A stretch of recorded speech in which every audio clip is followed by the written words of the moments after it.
piro pihaning is haro. Pai say lokthara. Horaba. Hello Mayam. Koi live lakchare. Blessy sida laire, Blessy ki mama sida laire, Blessy ki papa na laire.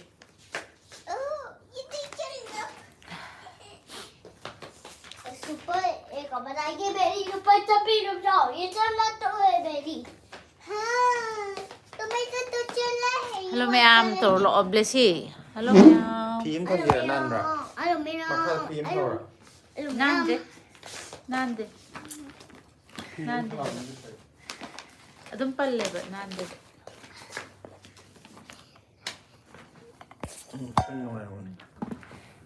Hello mi ani chang bi re.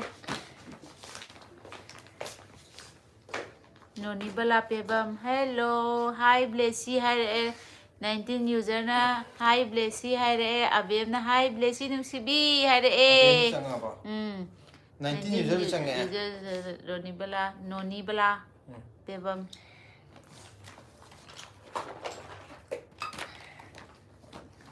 Mayam isa na khang na like tong na ziko ay yam hai roi ge.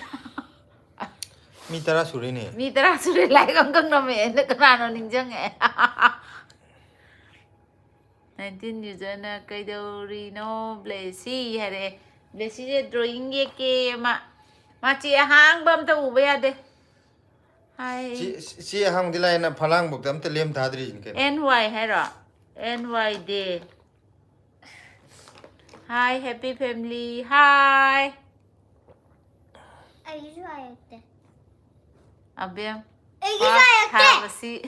Ay 좋아했대. Pak thara si hai re. Akoi hum da ne ya family hai je. Amadiya de hari. Amadagiya de. Hai di kupang na khajai da thar jam khak thab di phajadam ni oi ye thab de. Animak thagadabani ko. Ani aigi mai da thari ne na khallaga thabiro mayam ai mai khara koppa je pong thorokna ba. Adudagi mayam gi khunai khallaga thab. Nang na thab dia de. Hello Blessy. Ema de nene meri thole. Nene meri na hello Blessy. Hello. Wakhar gi pukai jula ne. Ne. Ai ko bane wakhar gi pukai am je. La yaw No ni bala pebam na ai ne Manipur history ne. No ni bala. Manipur history na la ko do. Oh. Khange. Mayam di chak sa na rabo, khoi di chak sa ba loi da ngai ri. Mayam di kari hinjang sa na ra ge. Hoi mayam da hang bane. Akoi di chak se. Nene Mary ne hello Blessy jo hai re 19 user na inama kai hinjang chage as ngasi ri ai ne yam pamjaba hinjang ne soibumga nga makok amaga nga matumani ga hapaga thonge soibum je ai ne yam pamjaba hinjang ne ado yam ju hawe ai na thongba mayam je pijaninge soibumga nga ga thongmu ji Hawul usma ya da na chak chabam da dum pham lai da ko. Is yare ma akhoi ga di ko hinjang hawra di ne ma mi u de ma loi ja thoki ba ja ne he chak se Siladi injang hawtrabudi ai Nama be kay chajom mathel charage aw ay haji harabdo soibumga nga makok ama laye aduduga matumani mahapsalaga thonge game sanadro nani bala pebam game sanadro ye kari game no khodi game di sanade Sonia ning thogjan jula e hello Blessy hare e hello Blessy hare Kuya hamakano. Malo kuyang kano ye. Ko kasi na paitho lai sina kai ye. Ma phambam je ma kai no tok do thui khumjal len tor ne ye. Kano delito manali kai na. Nene merina kana dadana ichegi sana mayam lepi kraba mali happy for you iche as na loi na maglepe paisa di puthorak tri ba Aina loi order tok sala thamjang gimne kana mi on thoki no na. Aina paisa pai ga silagi loi legi hai gram ne sana sabam du da. Pitrivi hara Pitrivi ras sandam Chandam hay ni. Chandam Chandam kay. Chandam. Bem hay re. Basa, मुझे तो नहीं पता नेने सोनिया निंग थौजम ना ने Kay gilo kuri no bless कई ya. गिलो खुरी no Blessy हंगे एक Lam men bagi athum bayam sasan ba. 19 user हजिकती याम इंगे बको अदमान हादी खितंग खितंग तौगे तौरपा अदे चॉकलेट मपाक अमने अदे सिंगम ने माना ngasi चारिजे Ice cream. खितंग देखो, lollipop. Lollipop. जे 19 user ने ब्लेसी लब थारे ए Bless gi labam thare. ननी बला पे Lollipop बम ना चाबी Ini lollipop shemeng. Lollipop चाबी कई ये इनो ये ब्लेसी ना Lollipop. लॉलीपॉप ये इने ये मा चाबी आदि lollipop. ओके लॉलीपॉप Lollipop चागनो अदुगा ये पने. लॉलीपॉप जाबे यादे टॉफी जाबे यादे हजी देसी दे मरा मैं अमो खरजानी पितुला संदमना बैम अमुसु कोरे Sumay na happy tor ying ya. कई Ice cream चाबी आदि. Jelly की How old are you हम तो हाय दे गुलेन कौन समय माले How old are you हंगे तू ice चाबी आदि. Jelly की ice चाबी आदि. No. How old are you हम तो हाय दो I am fine, thank you. नते है how old है बने How old are you? I am 4 years old. Not Four 4. इधरे Now 5. I am I am 5. 5 years old. 어 अबेम ने नंगसु सावरबनीना आइसु सावरे ब्लेसी हरे ए जे साउदे हयो चिचे ब्लेसी साउदिए हये ऐसा याई ये याई ऐसा लोग खुये बा. बुकिंग तौबु तौखरदी कंफर्म ओइजरनी जे अस अखोय काकी बुकिंग ku तौसिदी मेरी I di moi sana picture picture du masa amani khak law ke du no pull up law ge havni kg da on ge havni moi laitri mane du gyam Turning the Manipur life story. Hello, Blessy. Winter vacation thara bro. Hange thadri. Mama Moi ice चाबी kano, आदि. Ice की jelly चाबी आदि. No. अब तक चाबी आदि. ऐ हमारी लेके. Date 8 second time lay moigi aduduga adulore tharak to male. Sonia ning thojamna lokhuba phanaba isai ama saklo udana Blessy hare isai amta saklo ye. mayam huzik live si de mi cham kun thram changi ko Adune like na manga like ti manga khak tani ko I advertise tawge. ah अखोगी जेन करी life सिदा चंगी रेबा अनौब इचिन नाउसिंगना 171 इसा इसागी screen दा double tap तौबियो को खुपाकना अनिरक थाबियो like वंथोन जे like से मंगा खतंग हजिक life चंगे इसने मी 71 100 का 71 kupak to yam chawo ra ga na khut ani dang ra thak thak thar ya ni chan थे अमुतंग टिक टिक स्क्रीन दा टिट टिट तंग अदुम ना रे अस मथंग मथंग तौरे 7 चाबी सुरे आदि. Lollipop चाबी आदि. jati अदुने लाइफ ने लाइक मयाम चंगे अदुगा अमत काउनरी ने मयाम अदुने अइना निंजंग हलइजे मयाम वरौबिनुको हंजन हंजन हायना का तरा सुगरे तरा दे लेखरे तक तक तक तक तरोकदा atai keno ne ba manipuri khang da kharam joram ni nang keno to ai hai bai te nang korean maron yam ba You know, Papa, fish चाबी आई fish. ah pisti sabe Mama, fish है, fish. so Mama, fish. से हिंदी है ना हिंदी में तो लोगे जे जो भी हमारी लाइफ में आया है वो हमारे फोन अपने अपने फोन स्क्रीन में डबल टैप करिए mayam ita hu re ना हम इंग्लिश लो ना इंग्लिश में नहीं ना aduna mung sona kan ta ga dra ना ना में चला लो लो हेलो सिपा करे सिजु पागरे सोनी इसे एमते सलो ये ब्लेसी नोनी बला पेबम ना ककागा नेनेगा से चही के सुरगे mana sai ko mangai na tranga अरे वो निको गुलेन कोनसम ओ हरे को प्रेम लता थियाम ला ए ne ne prem lata la eh mama की लाइफ लाइफ तदा वारी saba साबा phangdo फंगौद्रे हेरो phangdo re ꯐꯪꯍꯧꯗ꯭ꯔꯦ ꯍꯥꯏꯕ ꯃꯃꯥꯡꯒꯤ ꯍꯥꯏꯅꯦ ꯂꯥꯏꯐꯇ ꯃꯃꯥꯡꯒꯤ ꯂꯥꯏꯐꯇ ꯅꯨꯡꯉꯥꯏꯇꯦ ꯑꯗꯣ ꯉꯁꯤꯗꯤ ꯐꯪꯉꯦ ꯅꯨꯡꯉꯥꯏꯌꯦ ꯍꯥꯏ ꯁꯥꯊꯔꯁꯦ ꯑꯩꯈꯣꯏꯁꯨ ꯍꯧꯖꯤꯛꯇ ꯂꯥꯏꯛ ꯆꯪꯉꯛꯇ ꯉꯥꯏꯔꯦ ꯑꯗꯣ ꯂꯥꯏꯛ ꯇꯧꯕ ꯀꯥꯎꯅꯤꯀꯣ ꯃꯌꯥꯝ ꯂꯥꯏꯛ ꯇꯧꯕꯤꯌꯣ ꯀꯩꯅꯣ ꯑꯥ ꯌꯧ ꯆꯪꯈ꯭ꯔꯕ ꯀꯣꯔ ꯆꯦꯜꯂꯤꯗꯣ ꯀꯩꯒꯤꯅꯣ ꯍꯧꯖꯤꯛ ꯃꯤ ꯃꯌꯥꯝ ꯆꯪꯉꯝꯃꯅꯤ ꯂꯥꯏꯛ ꯃꯦꯁꯦꯖ ꯃꯌꯥꯝ ꯊꯥꯔꯝꯃꯅꯤ Papa, ito ꯄ꯭ꯔꯦꯝꯅꯇꯥꯒꯤꯗꯣ ꯀꯥꯏ ꯂꯩꯈ꯭ꯔꯒꯦ Papa, ꯑꯗꯨꯅꯦ ꯁꯤ ꯂꯩꯇꯦ ito ꯃꯤ ꯀꯃꯦꯟꯗꯣ ꯃꯌꯥꯝ ꯀꯀꯥ ꯑꯝꯇ ꯅꯪ ꯊꯨꯅ ꯄꯥꯋꯣ ꯅꯪ ꯕꯅꯥꯟ ꯇꯣꯛ ꯇꯣꯛ ꯄꯥꯎ ꯌꯥꯗ꯭ꯔꯣ ꯑꯩꯅ ꯄꯥꯒꯦ ꯂꯥꯏꯔꯤꯛ ꯇꯝꯃꯨ ꯍꯥꯏꯕ ꯃꯇꯝꯗꯗꯤ ꯁꯤꯗꯩꯁꯤꯗ ꯀꯔꯤ ꯆꯠꯂꯒ Nung jogoy sabi ꯀꯩꯅꯣ ꯇꯧ ꯂꯩꯔꯤꯉꯩꯗ ꯁꯣꯏꯔꯤꯕꯅꯦ ꯌꯦꯡꯉꯣ ꯍꯣꯏ ꯌꯥꯔꯦ ꯍꯧꯖꯤꯛ ꯃꯃꯥꯟꯅꯕꯤ ꯉꯥꯡꯉꯒ ꯑꯃꯅꯤꯒ ꯈꯔ ꯂꯥꯡꯗꯅ ꯂꯥꯏꯔꯤꯛ ꯄꯥꯎꯗꯤ ꯌꯥꯗꯦ ꯑꯗꯣ ꯄꯥꯊꯣꯛꯇ꯭ꯔꯦ ꯃꯥ ꯄꯥꯊꯣꯛꯇ꯭ꯔꯦ ꯁꯦ ꯁꯥꯒꯔ ꯂꯦꯝꯕ ꯕ꯭ꯂꯣꯛꯁ ꯍꯥꯏ ꯃꯥꯅꯦꯀꯣ ꯃꯥꯗꯤ ꯃꯦꯁꯦꯖ ꯗꯤꯂꯤꯠ ꯀꯛꯈ꯭ꯔꯦ ꯇꯧꯈ꯭ꯔꯦ ꯑꯩꯈꯣꯏꯒꯤ ꯃꯦꯔꯤꯒꯤꯅ ꯍꯥ ꯋꯥꯔꯤ ꯋꯥꯔꯤ ꯅꯨꯡꯉꯥꯏꯌꯦ ꯉꯥ ꯆꯥꯕ ꯌꯥꯝ ꯍꯥꯎꯔꯦꯀꯣ ꯍꯧꯖꯤꯛꯀꯥꯟ ꯍꯥꯎꯔꯦ ꯉꯥ ꯆꯥꯕ ꯌꯥꯝ ꯍꯥꯎꯔꯦ ꯑꯗꯨꯒ ꯃꯅꯤꯄꯨꯔ ꯂꯥꯏꯐ ꯁ꯭ꯇꯣꯔꯤꯁꯅ ꯂꯥꯏꯛ 10,000 times ꯍꯥꯏ ꯑꯗꯨꯒ 19 ꯌꯨꯖꯔꯅ ꯑꯩꯗꯤ ꯇꯧꯔꯤꯕꯅꯤꯀꯣ ꯏꯅꯝꯃ ꯃꯥꯗꯤ ꯂꯥꯏꯛ ꯇꯧꯈ꯭ꯔꯦ ꯍꯥꯏꯕ ꯅꯠꯇ꯭ꯔꯗꯤ ꯑꯩꯗꯤ ꯊꯧꯔꯛꯇꯣꯏꯅꯤꯀꯣ ꯃꯌꯥꯝ ꯑꯗꯒꯤ ꯑꯕꯦꯝꯅ ꯌꯥꯝꯅ ꯅꯨꯡꯁꯤ ꯕ꯭ꯂꯦꯁꯤꯅ ꯋꯥ ꯉꯥꯡꯕꯁꯦ ꯍꯥꯏꯕꯀꯣ ꯑꯗꯨꯒ ꯊꯣꯏꯕ ꯀꯦ ꯑꯦꯁꯅ ꯇꯔꯨꯛ ꯁꯨꯕꯅꯤ ꯃꯥꯒꯤꯅ ꯇꯔꯨꯛ ꯁꯨꯕꯗꯨꯅꯤ ꯍꯥꯏꯕ ꯑꯗꯨꯒ ꯁꯨꯕꯥꯁꯤꯅꯤ ꯂꯥꯏꯔꯦꯟ ꯂꯥꯛꯄꯝ ꯍꯦꯜꯂꯣ ꯍꯥꯏꯔꯛꯑꯦꯀꯣ ꯅꯣꯅꯤꯕꯂꯥ ꯃꯦꯁꯦꯖ ꯀꯛꯈ꯭ꯔꯦ ꯑꯗꯨꯒ ꯅꯥꯎꯔꯦꯝ ꯕꯤꯗ꯭ꯌꯥꯂय ꯃꯆꯅꯨꯅ ꯆꯦ ꯁꯤꯂꯥ हवाईजहार की बिजनेस कैसे चल रहा है बहुत बढ़िया चल रहा है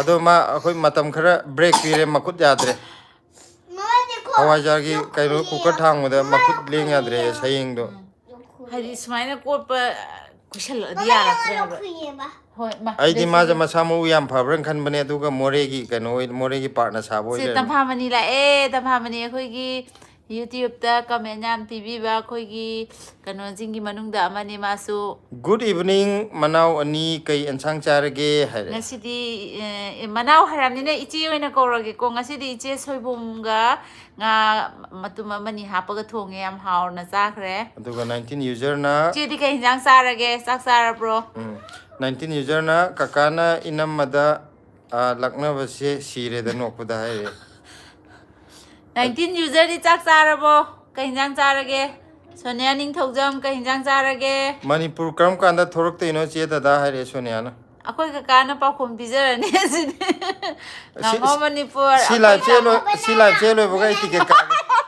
ꯍꯌꯦꯡ ꯑꯌꯨꯛ ꯐꯠ ꯂꯥꯎꯅ ꯈꯣꯡ ꯂꯣꯏ ꯊꯣꯛꯅꯕ ꯑꯩꯗꯤ ꯉꯁꯤ ꯉꯥꯏꯍꯥꯛ ꯊꯣꯛꯎꯔꯕꯅꯦ ꯑꯩ ꯁꯅꯥꯒꯤ ꯑꯦꯗꯚꯔꯇꯥꯏꯁ ꯇꯧꯔꯝꯃꯤꯗꯨꯗ ꯁ꯭ꯄꯣꯟꯁꯔ ꯉꯥꯉꯣꯝ ꯇꯥꯃꯣꯒꯤ ꯍꯋꯥꯏꯖꯥꯔ ꯀꯃꯥꯏꯅ ꯇꯧꯔꯤꯒꯦ ꯍꯋꯥꯏꯖꯥꯔꯁꯦ ꯇꯥꯃꯣ ꯍꯟꯗꯛꯀꯤ ꯁꯟꯗꯦꯁꯦ ꯂꯦꯞꯄꯅꯤ ꯑꯩ ꯍꯋꯥꯏꯖꯥꯔꯁꯤ ꯈꯨꯗꯥꯡ ꯀꯩꯅꯣ ꯇꯧꯔꯦ ꯍꯤꯛꯊꯔꯦ ꯈꯨꯠꯁꯦ ꯈꯤꯇꯪ ꯅꯨꯡꯉꯥꯏꯇꯦꯕꯀꯣ ꯑꯗꯨꯗꯨꯅ ꯀꯩꯅꯣ ꯇꯧꯒꯦ ꯍꯞꯇꯥ ꯍꯟꯗꯛ ꯁꯨꯕꯥꯁꯤꯅꯤ ꯍꯞꯇꯥꯁꯦ ꯂꯥꯏꯔꯦꯟ ꯂꯥꯛꯄꯝꯅ ꯀꯩꯅꯣ ꯊꯝꯁ ꯑꯞ ꯊꯝꯁ ꯑꯞ ꯄꯤꯔꯛꯑꯦꯀꯣ ꯄꯤꯔꯛꯑꯦꯀꯣ 19 ꯌꯨꯖꯔꯅ ꯃꯌꯥꯝ ꯏꯅꯝꯃꯒꯤ ꯂꯥꯏꯛ ꯅꯝꯕꯤꯕꯁꯦ ꯃꯌꯥꯝ ꯁꯠ ꯅꯝꯃꯣꯅ ꯍꯥꯏꯈ꯭ꯔꯦ ꯃꯥꯅ ꯑꯗꯨꯒ ꯊꯦꯡꯛ ꯌꯨ ꯑꯕꯦꯝꯅ ꯑꯗꯨꯗꯤ ꯕ꯭ꯂꯦꯁꯤ ꯆꯍꯤ ꯌꯥꯎꯗ꯭ꯔꯤꯅ ꯏꯅꯝꯃ ꯕ꯭ꯂꯦꯁꯤꯒꯤ ꯆꯍꯤꯁꯤ ꯌꯥꯝꯗ꯭ꯔꯤ ꯍꯥꯏꯕꯀꯣ ꯌꯥꯎꯗ꯭ꯔꯤ ꯃꯉꯥ ꯁꯤꯂꯥ ꯏꯕꯥꯅꯤꯁꯨ ꯆꯍꯤ ꯁꯨꯗ꯭ꯔꯤꯉꯩꯗ ꯑꯉꯥꯡ ꯑꯣꯏꯅ ꯌꯨꯝ ꯑꯗꯨꯝ ꯄꯥꯜꯂꯦ ꯑꯗꯨꯒꯤꯅꯤ ꯃꯥꯅ ꯀ꯭ꯂꯥꯁ 9 ꯀꯥꯔꯛꯄ ꯑꯩꯅ 5 ꯀꯥꯔꯛꯄꯗ ꯆꯦꯜꯂꯤꯅꯤ ꯆꯦꯟꯗꯦ ꯍꯥꯏꯅꯔꯤꯅꯦ ꯑꯗꯨꯒ ꯑꯦꯟꯖꯦꯜ ꯔꯛꯁꯅꯥ ꯍꯥꯏꯅ ꯍꯦꯜꯂꯣ ꯑꯦꯅꯤꯃꯦꯇꯦꯠꯅ ꯍꯦꯜꯂꯣ ꯍꯥꯏ ꯍꯥꯏꯔꯛꯑꯦꯀꯣ ꯃꯌꯥꯝ ꯑꯕꯦꯝꯅ ꯂꯥꯏꯛ ꯅꯝꯕꯤꯕ ꯀꯥꯎꯅꯤꯀꯣ ꯗꯕꯜ ꯇꯦꯞ ꯇꯧꯕꯤꯌꯣ ꯏꯁꯥ ꯏꯁꯀ꯭ꯔꯤꯟꯗ ꯑꯕꯦꯝꯅ ꯅꯣꯛꯄꯗ ꯁꯤꯔꯦ ꯍꯥꯏꯀꯣ ꯑꯍꯨꯝ ꯁꯪꯕꯝ ꯍꯦꯅꯔꯤꯅ ꯊꯝꯁ ꯑꯞ ꯃꯌꯥꯝ ꯄꯤꯔꯛꯑꯦ ꯑꯗꯨꯒ ꯁꯨꯁꯤꯂꯥ ꯗꯦꯕꯤꯅ ꯆꯥꯛ ꯆꯥꯔꯕꯣ ꯍꯪꯉꯦ ꯑꯩꯒ ꯃꯤꯡ ꯃꯥꯟꯅꯕ ꯑꯃ ꯊꯣꯛꯂꯛꯑꯦ ꯆꯥꯛ ꯆꯥꯔꯦ ꯁꯨꯁꯤꯂꯥꯗꯤ ꯆꯥꯛ ꯆꯥꯔꯕꯣ ꯀꯩ ꯏꯟꯖꯥꯡ ꯆꯥꯔꯒꯦ 19 ꯌꯨꯖꯔꯁꯨ ꯆꯥꯔꯦ ꯍꯥꯏꯌꯦ ꯀꯩ ꯃꯊꯦꯜꯅꯣ 19 ꯌꯨꯖꯔꯗꯤ अदुगा विकास बोरुआ है को और मणिपुर का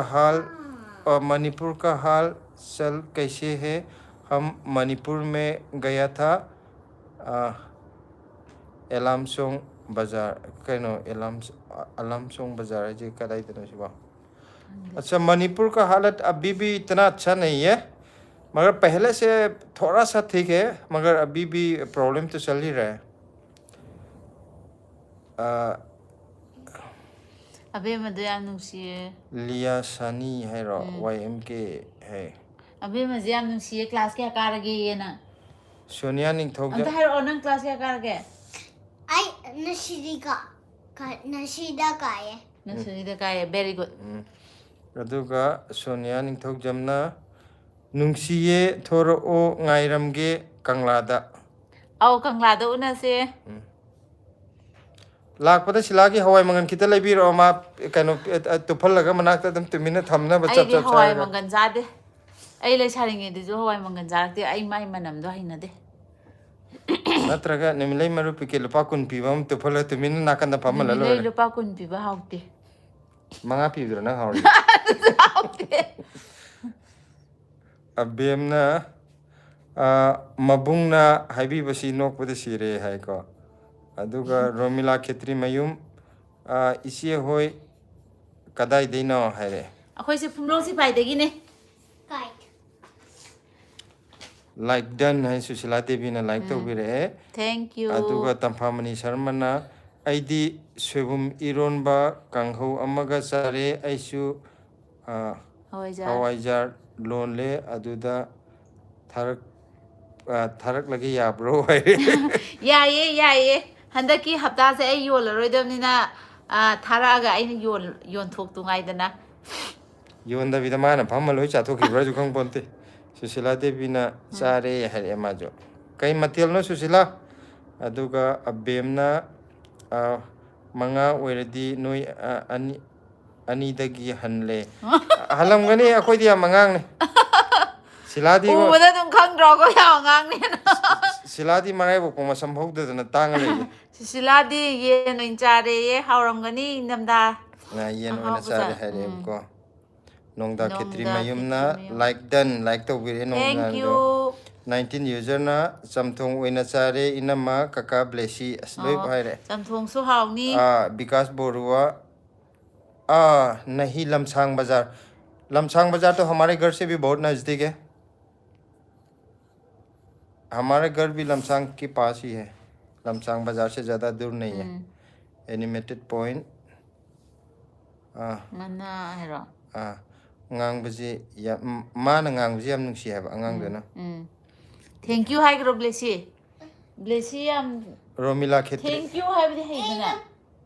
Itu nak mana cari hari. Okay okay yare yare hanga roge. Romila Khetri Mayumna hai ba kaure hai Hai ba kaure. Kesu kai de kesu kai nang de. hai gro Hi. I know ina hai rage. mana hai ri jidi sonda Hi. Sonia ning thou jam na tra ama jikai ana. ani bes Samna na igi base. Azai ning thau jam ne bi yunak sidi ko Sonia ning ani bes sen thai ro ma ji khangdre aduga Sonia ning thau jam gina asuk asuk yamna yang samna hing basina aina kalak chari se dadaga se silaga ngang le ga ibani dum punar dam ne kaim khalu na lai be loi baga dam tap ana punar dam 19 user na blessi ngarang live thak tu ko nadri ni bani khana ba ngasi ko na rian live thak pa wani 19 user na blessina kakaga inamaga dagi halle halle akoi ni lohong da ma kabog yele da tawre aduga Susila Devi na bye bye good night my Allah hai bako Bangladesh Abhinandan hai le thank you kananom la thoi tu kananom la tu lab ko me am la kanana se sikanano Kiki pukai. kaka hayo Kiki pukai kakak. kaka chakchar bom tang ro se Kakak cakap. blessi je matonda sanaba dum hayebo ko ngasai adudugane kanaga sanai khangbra kakaga wakhalgi pukai adu wangange aduga wakhalgi pukai akoi angan ping chana matunda ka chak thonggi sana bda to maina wakal gi pukai ko in chana le ne ma aina kaka hayo haba Dalangan wakal gi pukai ni adu dum taw lei ma kari tormino hai re aduga blessi drawing yang kan ye hand Daniel hai mane ko cookie masaga nakna bro akoi sidadi maitai ju cookie ju intruai namta ta de mayang yam naknai akoi uda koi mayang ga oina naknare hen Daniel na noi kadai lege cookie machaga naknabro hange ko mai alla clipping tawre ko aduga kuman salingan ba hai mani ko salingan ba kuman salingan ba hai ba ai comment pabiraktre ine kaka hai atopa ma akoina pahogda bi yawrabo sira nate natte ang sajiki do mamin kay no kuman salingan ba hai atopa di yawde da adune ulak trap chalo ulak ta male nangi kano se ste yaw chingkhala yeng bane phana am chingkhala akhoi gi thokte adum mathang gi da adum yawra di dum parke waro bu yade haidi akhoi sida au bagai di dum par ine ko adagi mathang da romila khetri mayumna ise hoi yamna ahan male photo dum man ba ne he thengnar di nang na angang ni loi har kan aduga boris na tabam yawri sinu baze kari ma asengo haibane sine semana kauri khare met khare phuna khare lai ai punchi je sumain le li jame boris la isi ngarang tharoido hana phulaga thongbro haire hana phutle ai yamna di phutok te bako chupada nungai te loina mazu thoe ba aduna khara katang phutlaga adu matungda mu ngauraga thongba aduga gaidiliu haire kainjang charage haire gaidiliu na thonge gaidiliu di kainjang charage 19 user na nogle Kaigina 19 user no ije machin wakal gi pukaina chare haire ko aduga wakal gi pukaina aseng bro thoi thoi haire aseng bane hayo Asing bane. prithviras sandamna bem bem haire kore bem bem gore Banana beme. nang ye ni si je bem bem ju ko me thek tu kinu se chona ka jakhalo gara ding kaisam dingku kaisam na se kai lamdano lairi se kari thabak tauge hai akoina lairi jidi delhi da lai jabane thabakti matam khara laira haijarage ye ngai yo sonia ning thaujamna se sila kai asapot lairamuge kangla da ngairamge coffee di soidana treat tauge hai re blesi saure ko ai ka tang ngai rakpagi magi su lai rakpi ani ma ju laktoi ni nangi di lai dorabne nangi di already mama gi ju ne sum hang iba blesi gi da dum hang nei re nang lagi ju udre masak udre blesi je kamai dong ne magi su lai rakpi ani asa por hai je ayaw ba dum sar loire da ado ai hawai ja lo laga di porakani mayam gi prithivira sandamna bem angsu kore ko bem ong su gore aduga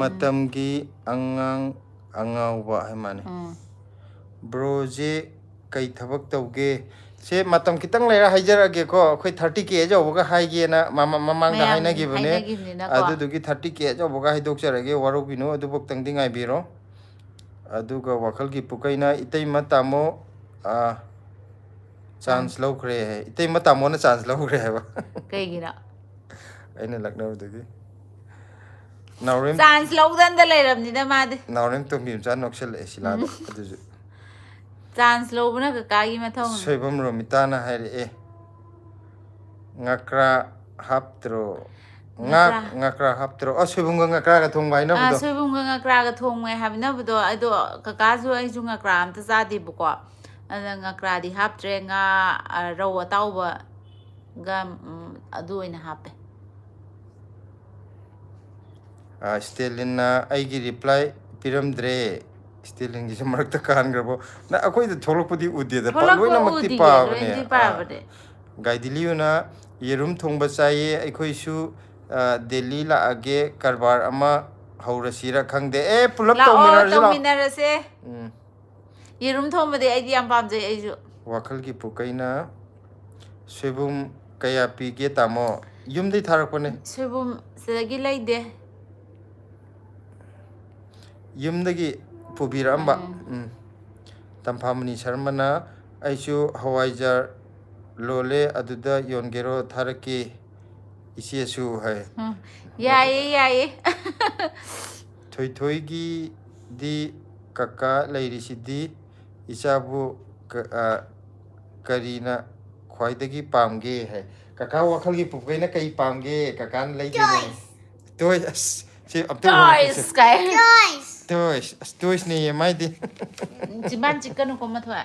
chimban do loi tatle nangna chikthatpagi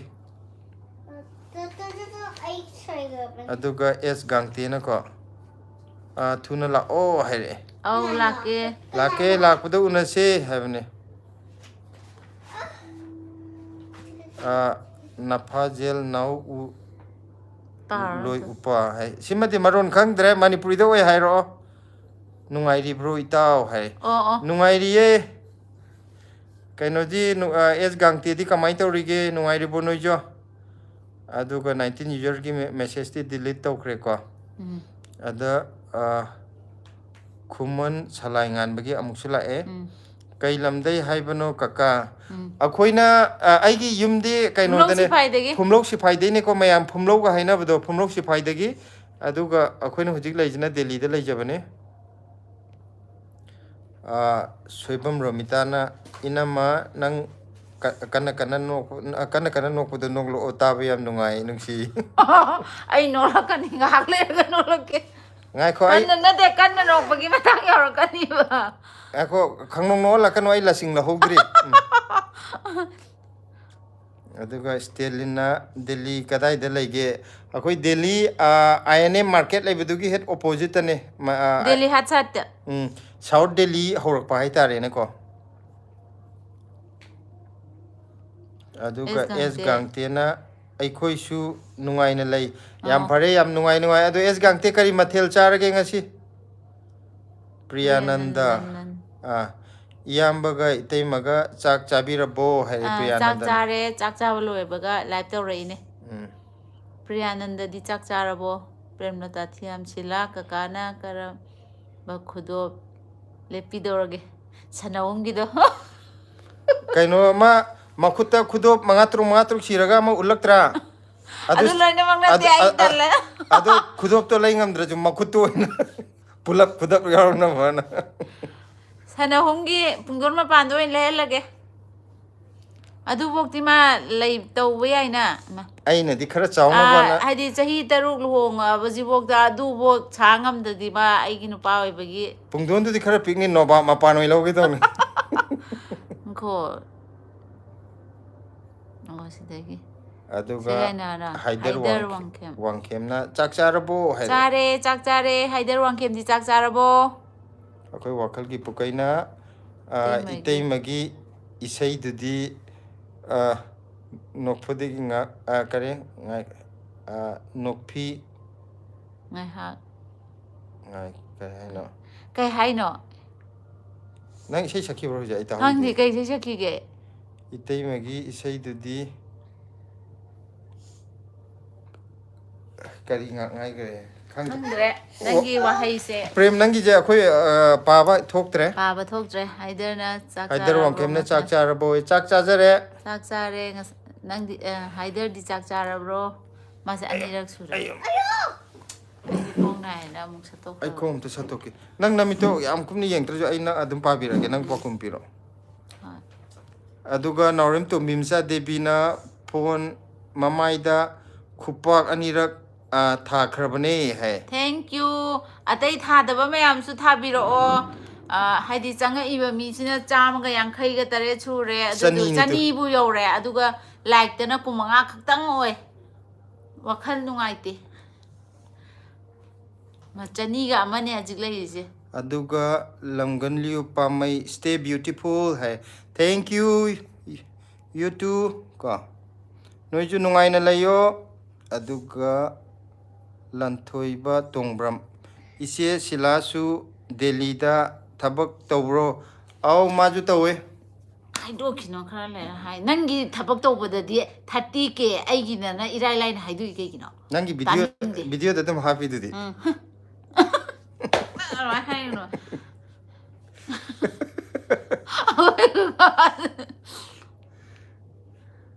chak charabo kaino haidar se adum hang lai de chak chare akoi soibum thonge haidar di chak charabo Priyanandana Sajari Itema Nanaushu Hareko. Priyananda kay injang sarage. Priyananda maming jenung sidroyam. User na idol Hareko. Thank you. Aduga memcha rambam na hi hare. Kaka wakhalgi pukaina yam phajaye itema hare. Bazam loy. Ama hare kana. Aduga si kanano du dadamo mo sange. Kai mathel charage kaka hare. Ngasidi soibumga kainoga nga tawbaga thonga chare. Mayam yengo blessing ye is a yum ju ye flower ye cloth ju ye adagi tree ju ye Swine no daro. Karai no mai thana bo. Sida. O light ju ye fan ju ye kidai na. Loi sure thong na. Fan do na sign up. My tree di am the money. Dune yam post na ye kwana. Haidi droi Adi da kana ta. Yunga su ye kani ga ju khang ni. Macha yum ju e. Adi lai ya Yum mazam ju ye. Loi sure cha di haim loi. Sida ju. Hi gre Loi hai gre maman loi hai gre bani thona go pa le mi. Momo gi message pa gre ko. Bochet. Ya me to. Kai mathel jarage momo na hangakre. Chinmoy Lakkar hi from Guwahati have ne. Hello Chinmoy. How are you? Aduga Shivananda Mandal hai mane. Chinese ho kya? नहीं Prem Lata Thiam ऐसे हंदकती sang naina live ta yawa phangdre ichanupi exam leibage kaisu kaide exam na lui live akhoi di wari adum sana dau leirabane adum marmakta adum lakadau leire aduna angang gi parikha dudi kana hona biyo live na luponte ko Tamphamani Sharma kari thabak tawgi tawraga leirino inau anibo Delhi da thabak se hojik Hajik haira ka dore bako 30k khatang ye hon gi ge che ada mayam da hana 30k euro kan da thabak to haije gen hai gi bagi ko adu di hair roi ge kui dra bane 30k euro ka da ba hojik ki oina di silana chak yam kan thong ye ne yam kan chari den phagi to ni da mayam ano jang birak ko sing nai sa sa gi screen da double tap to biramo Shubham Romita na haire ije sahi taruk khak ngai bo yum panba inam hoido hai hoi sahi taruk ka amuk thamge ko kharani suramani chume sahi taruk khak ta ngai ri adu zu Facebook ta haira ko dai khang bai wan wakhal gi pukaina itei magi isai gi blog tu di nokpagi ngakta ngai khre habani da dari sei no isai gi blog ama yaugi bra khangde nangi nokpagi nok aga yam sakpagi yam kanogi sei dira mamangi blog microphone da sakudra correct karna gi yok sangi da sakuda kui gram ni na kau thopa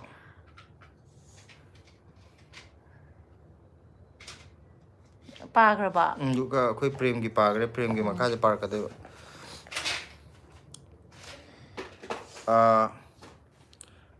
Sangai photography Manipur Blessy ngasi di isai saktrabo Blessy je lok thungena yadre ma lok yam khu ko lok khu bagi mayam na hangak popok ta hanga no ai khumaroi lok khu re hai ma Tamphamani Sharma na message ka krema gi je mama te ban ga pura ura Chinmoy na Guwahati lap ngari ke hai no Guwahati da ngari pamna bdugini da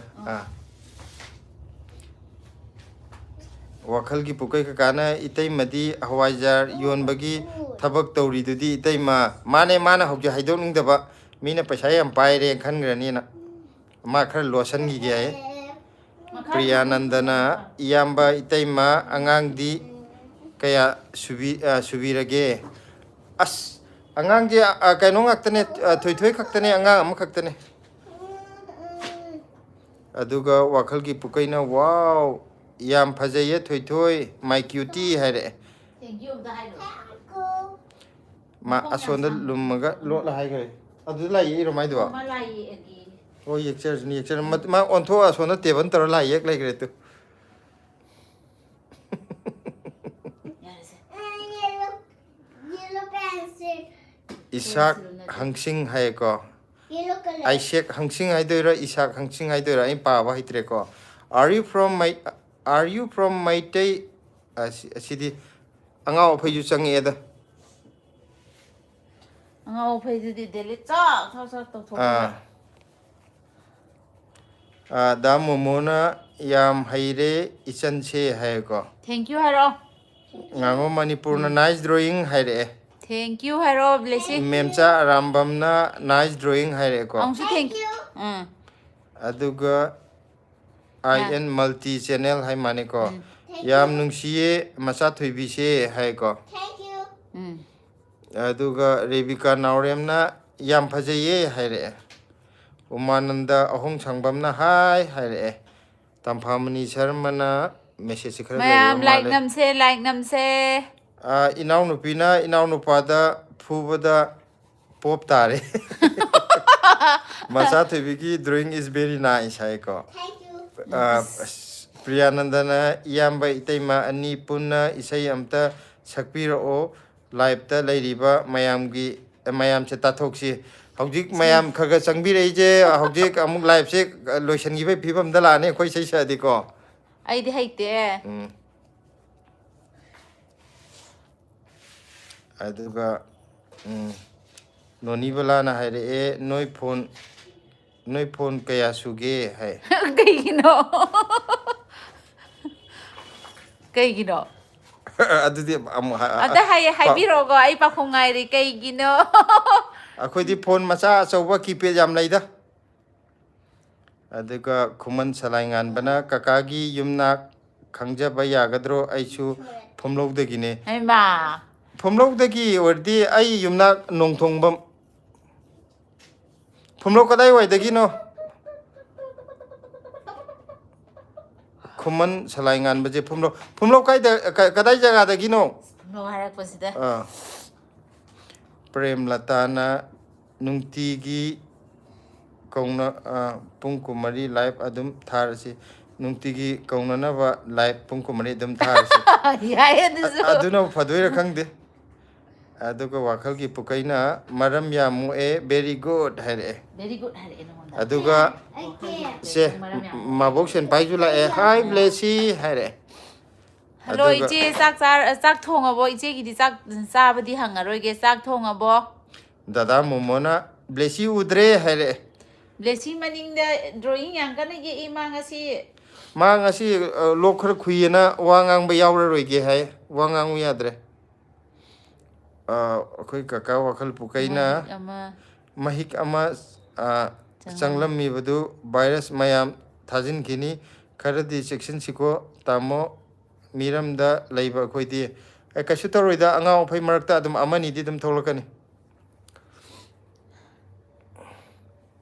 aduga premnata thiamna ID kaka se wan thakraboi ningure silana khudop leihanni habduda ngazai sing laknari ni bema haidi sana mamandu ta da premna da di khangam gani do akoi ka adu jo san ahungi haibada ma di wandage bu tawrim hauji bokta ko khara nuaite guli charaga live tawraine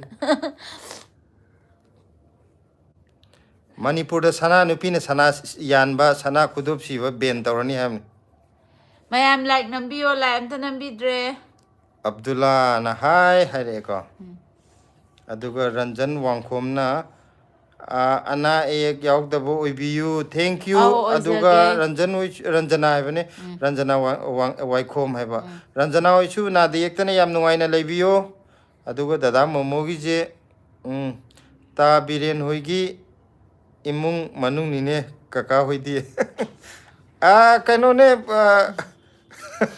mane ta biren hoigi akoina paisa khara yam paiba kangu ne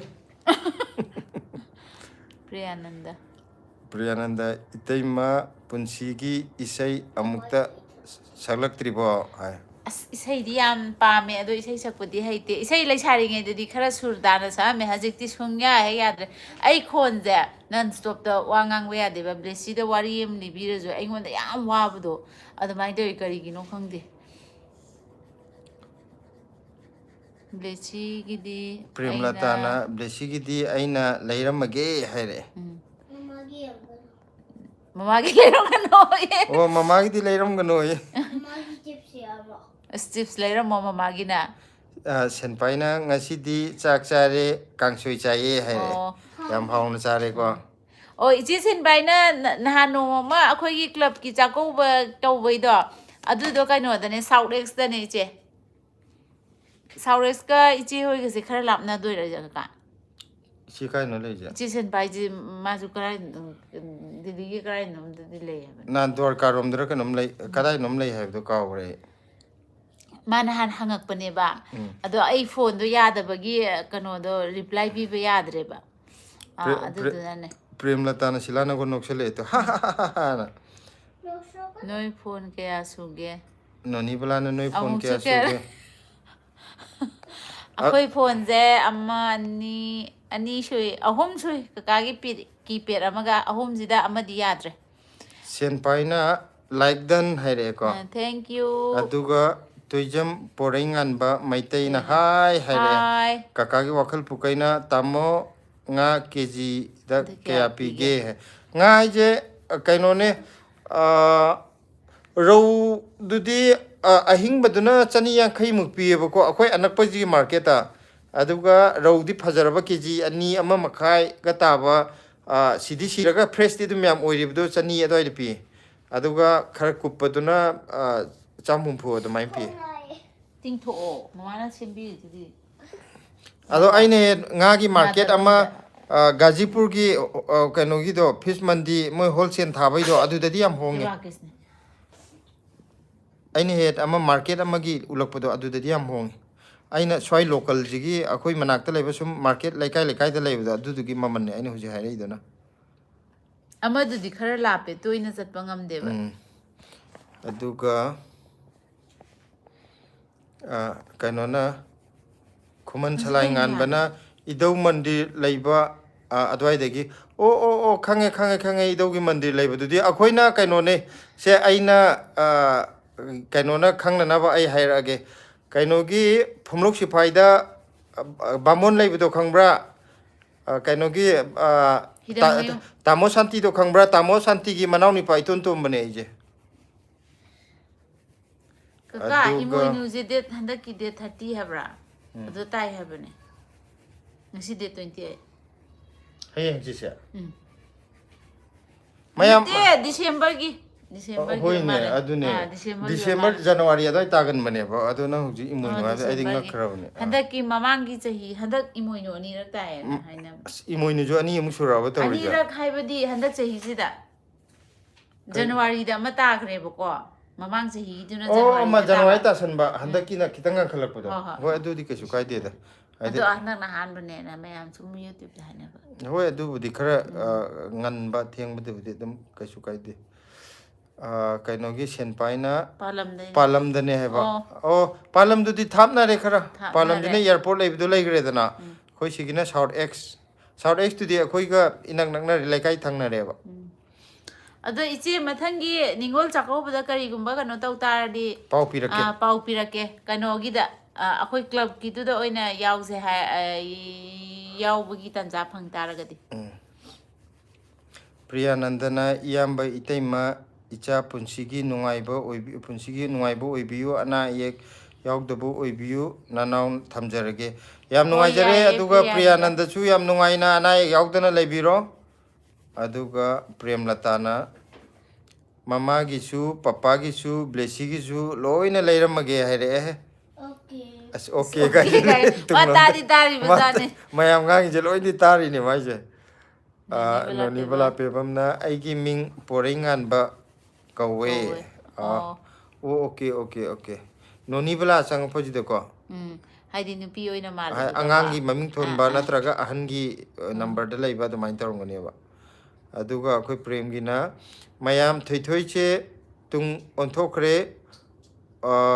ꯑꯣꯟꯊꯣꯛꯍꯟꯕ ꯑꯣꯏꯅ ꯑꯣꯟꯊꯣꯔꯛꯅꯕ ꯑꯣꯏꯅ ꯃꯃꯥꯡꯗ ꯅꯨꯡꯁꯤꯅꯅꯕ ꯑꯣꯏꯅ ꯈꯨꯄꯥꯛꯅ ꯑꯅꯤꯔꯛ ꯁ꯭ꯀ꯭ꯔꯤꯟꯗ ꯊꯥꯖꯤꯟꯕꯤꯌꯣ ꯍꯥꯏꯔꯛꯑꯦ ꯑꯗꯨꯅꯤ ꯑꯩꯈꯣꯏ ꯄ꯭ꯔꯦꯝꯅꯁꯨ ꯍꯥꯏꯕꯤꯔꯦꯀꯣ ꯃꯌꯥꯝ ꯑꯩꯅꯁꯨ ꯍꯥꯏꯒꯦ ꯁ꯭ꯀ꯭ꯔꯤꯟꯗ ꯗꯕꯜ ꯇꯦꯞ ꯇꯧꯕꯤꯌꯣ ꯃꯌꯥꯝ ꯗꯕꯜ ꯇꯦꯞ ꯑꯗꯨꯒ ꯇꯧꯅꯤꯡꯗ꯭ꯔꯒꯅ ꯈꯨꯄꯥꯛꯅ ꯑꯅꯤꯔꯛ ꯊꯥꯖꯤꯟꯕꯤꯌꯨ ꯋꯥꯈꯜ ꯄꯨꯀꯩꯅ ꯑꯩꯈꯣꯏꯒꯤꯁꯨ ꯑꯗꯨꯃꯥꯏꯅ ꯆꯞ ꯃꯥꯟꯅꯩꯌꯦ ꯉꯥ ꯃꯃꯜꯗꯣ ꯑꯣꯏꯔꯝꯒꯅꯤ ꯑꯥ ꯑꯗꯨꯝ ꯆꯥꯡ ꯑꯝꯗ ꯂꯣꯏ ꯂꯩꯕ ꯃꯥꯜꯂꯦ ꯁ꯭ꯋꯥꯏꯗꯀꯣ ꯍꯥꯏꯗꯤ ꯅꯣꯔꯠ ꯏꯟꯗꯤꯌꯥꯒꯤ ꯁ꯭ꯋꯥꯏ ꯑꯀꯣꯏꯕ ꯏꯁꯇꯦꯠꯁꯤꯡꯁꯤꯗ ꯊꯪꯅꯕ ꯏꯁꯇꯦꯠꯁꯤꯡꯁꯤꯗ ꯑꯗꯨꯒ ꯗꯗꯥ ꯃꯣꯃꯣꯒꯤꯅ ꯕꯥꯏ ꯕꯥꯏ ꯀꯩ ꯍꯥꯏꯅꯣ ꯅꯨꯃꯤꯠ ꯇꯥꯏ ꯕꯥꯏ ꯕꯥꯏ ꯅꯨꯃꯤꯠꯇ ꯇꯥꯏꯌꯦ ꯍꯥꯏꯕ ꯅꯪꯒꯤ ꯀꯩꯅꯣꯗꯣ ꯏꯃꯣꯏꯅꯨꯗꯣ ꯕꯥꯏ ꯕꯥꯏꯗ ꯇꯥꯕꯅꯦ ꯑꯣꯀꯦ ꯇꯥꯕꯅꯦ ꯑꯣꯀꯦ ꯑꯩꯅ ꯗꯤꯁꯦꯝꯕꯔꯒꯤ ꯚꯥꯏꯞꯇ ꯄꯨꯔꯨꯔꯕ ꯗꯤꯁꯦꯝꯕꯔꯅꯦ ꯑꯗꯣ ꯅꯠꯇꯦ ꯅꯕꯦꯝꯕꯔꯒꯤ ꯍꯧꯖꯤꯛꯁꯦ ꯚꯥꯞꯇ ꯍꯥꯏꯌꯣ ꯍꯧꯖꯤꯛꯁꯦ ꯅꯕꯦꯝꯕꯔꯒꯤ ꯚꯥꯞꯇ ꯍꯥꯏꯌꯣꯕꯗꯣ ꯍꯣꯏ ꯍꯣꯏ ꯗꯤꯁꯦꯝꯕꯔꯗ ꯇꯥꯏꯁꯦ ꯆꯨꯝꯃꯤꯅꯦꯕ ꯕꯥꯏ ꯕꯥꯏꯗ ꯆꯨꯝꯃꯦ ꯆꯨꯝꯃꯦ ꯑꯗꯨꯒ ꯏꯆꯦ ꯁꯦꯟꯄꯥꯏꯅ ꯍꯣꯏ ꯍꯣꯏ ꯇꯥꯃꯣ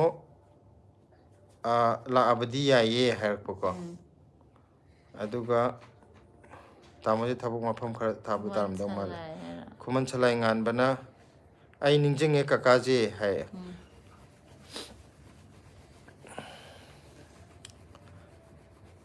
ꯀꯀꯥꯁꯤ ꯃꯤ ꯑꯗꯨ ꯌꯥꯝ ꯂꯥꯏꯚ ꯐꯥꯎꯅꯗꯅꯤ 35 ꯌꯧꯔꯁꯦ ꯑꯩꯈꯣꯏ ꯄ꯭ꯔꯦꯝꯂꯇꯥꯒꯤ ꯈꯨꯄꯥꯛꯅ ꯊꯥꯕꯗꯣ ꯑꯩꯗꯤ ꯍꯩꯇ꯭ꯔꯦ ꯀꯃꯥꯏꯅ ꯊꯥꯗꯣꯏꯅꯣ ꯇꯥꯛꯂꯛꯑꯣ ꯑꯁꯦꯡꯕꯅꯦ ꯍꯥꯏꯅ ꯏꯁꯀ꯭ꯔꯤꯟꯗꯨꯗꯅꯦ ꯈꯨꯠ ꯑꯅꯤꯅ ꯇꯛ ꯇꯛ ꯊꯥꯎ ꯍꯥꯏꯕꯅꯦꯗ ꯏꯁꯀ꯭ꯔꯤꯟ ꯃꯃꯥꯏꯗꯨꯗ ꯈꯨꯠ ꯑꯅꯤ ꯅꯠꯇ꯭ꯔꯁꯨ ꯌꯥꯏ ꯈꯨꯠ ꯑꯃꯅ ꯑꯣꯏꯔꯁꯨ ꯌꯥꯏ ꯈꯨꯄꯥꯛꯅ ꯑꯣꯏꯔꯁꯨ ꯌꯥꯏ ꯍꯥꯏꯗꯤꯅꯦ ꯗꯛ ꯗꯛ ꯅꯝꯁꯤꯜꯂꯣꯕ ꯑꯅꯤ ꯏꯁꯀ꯭ꯔꯤꯟꯗꯨꯗ ꯑꯗꯨꯝ ꯗꯛ ꯗꯛ ꯅꯝꯁꯤꯜꯂꯣꯕ ꯑꯗꯨꯗ ꯂꯥꯏꯛ ꯊꯣꯛꯄ ꯂꯥꯏꯛ ꯑꯣꯏꯕꯅꯦꯕ ꯑꯗꯨꯒꯤ ꯋꯥꯅꯤꯗ ꯕ꯭ꯂꯨ ꯀꯂꯔ ꯑꯃ ꯇꯛ ꯂꯥꯎ ꯍꯥꯏꯗꯤ ꯂꯥꯛꯀꯅꯤꯕ ꯂꯥꯏꯛꯀꯤ ꯁꯤꯝꯕꯣꯜ ꯑꯃ ꯊꯛ ꯊꯣꯛꯂꯛꯀꯅꯦꯕ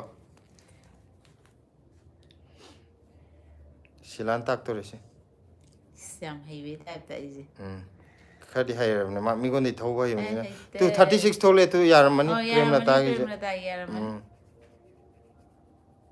37ꯕꯨ ꯁꯨꯔꯦ ꯑꯩꯅ ꯑꯃꯒ ꯇꯧꯁꯜꯂꯛꯑꯒꯦ 37ꯕꯨ ꯁꯨꯔꯦ ꯇꯧꯔꯦ 36ꯗ ꯇꯥꯈ꯭ꯔꯦ ꯅꯪ ꯇꯧꯔꯛꯄꯗꯒꯤ ꯑꯩ ꯍꯧꯖꯤꯛ ꯁꯤꯗ ꯂꯥꯏꯠ ꯆꯠꯈ꯭ꯔꯕꯅꯤ ꯂꯥꯏꯠ ꯑꯗꯣ ꯍꯥꯟꯅ 37 ꯁꯨꯔꯝꯕꯗꯣ ꯅꯪ ꯇꯧꯁꯤꯜꯂꯛꯄꯗꯤ 36ꯇ ꯇꯧꯈ꯭ꯔꯦ 37 ꯇꯧꯈ꯭ꯔꯦ ꯅꯪꯒꯤꯗꯣ ꯂꯥꯏꯛ ꯍꯟꯊꯍꯟꯕꯅꯤ ꯍꯦꯟꯒꯠꯍꯟꯕ ꯅꯠꯇꯦ ꯑꯩ ꯆꯥꯎꯈꯠꯇꯦ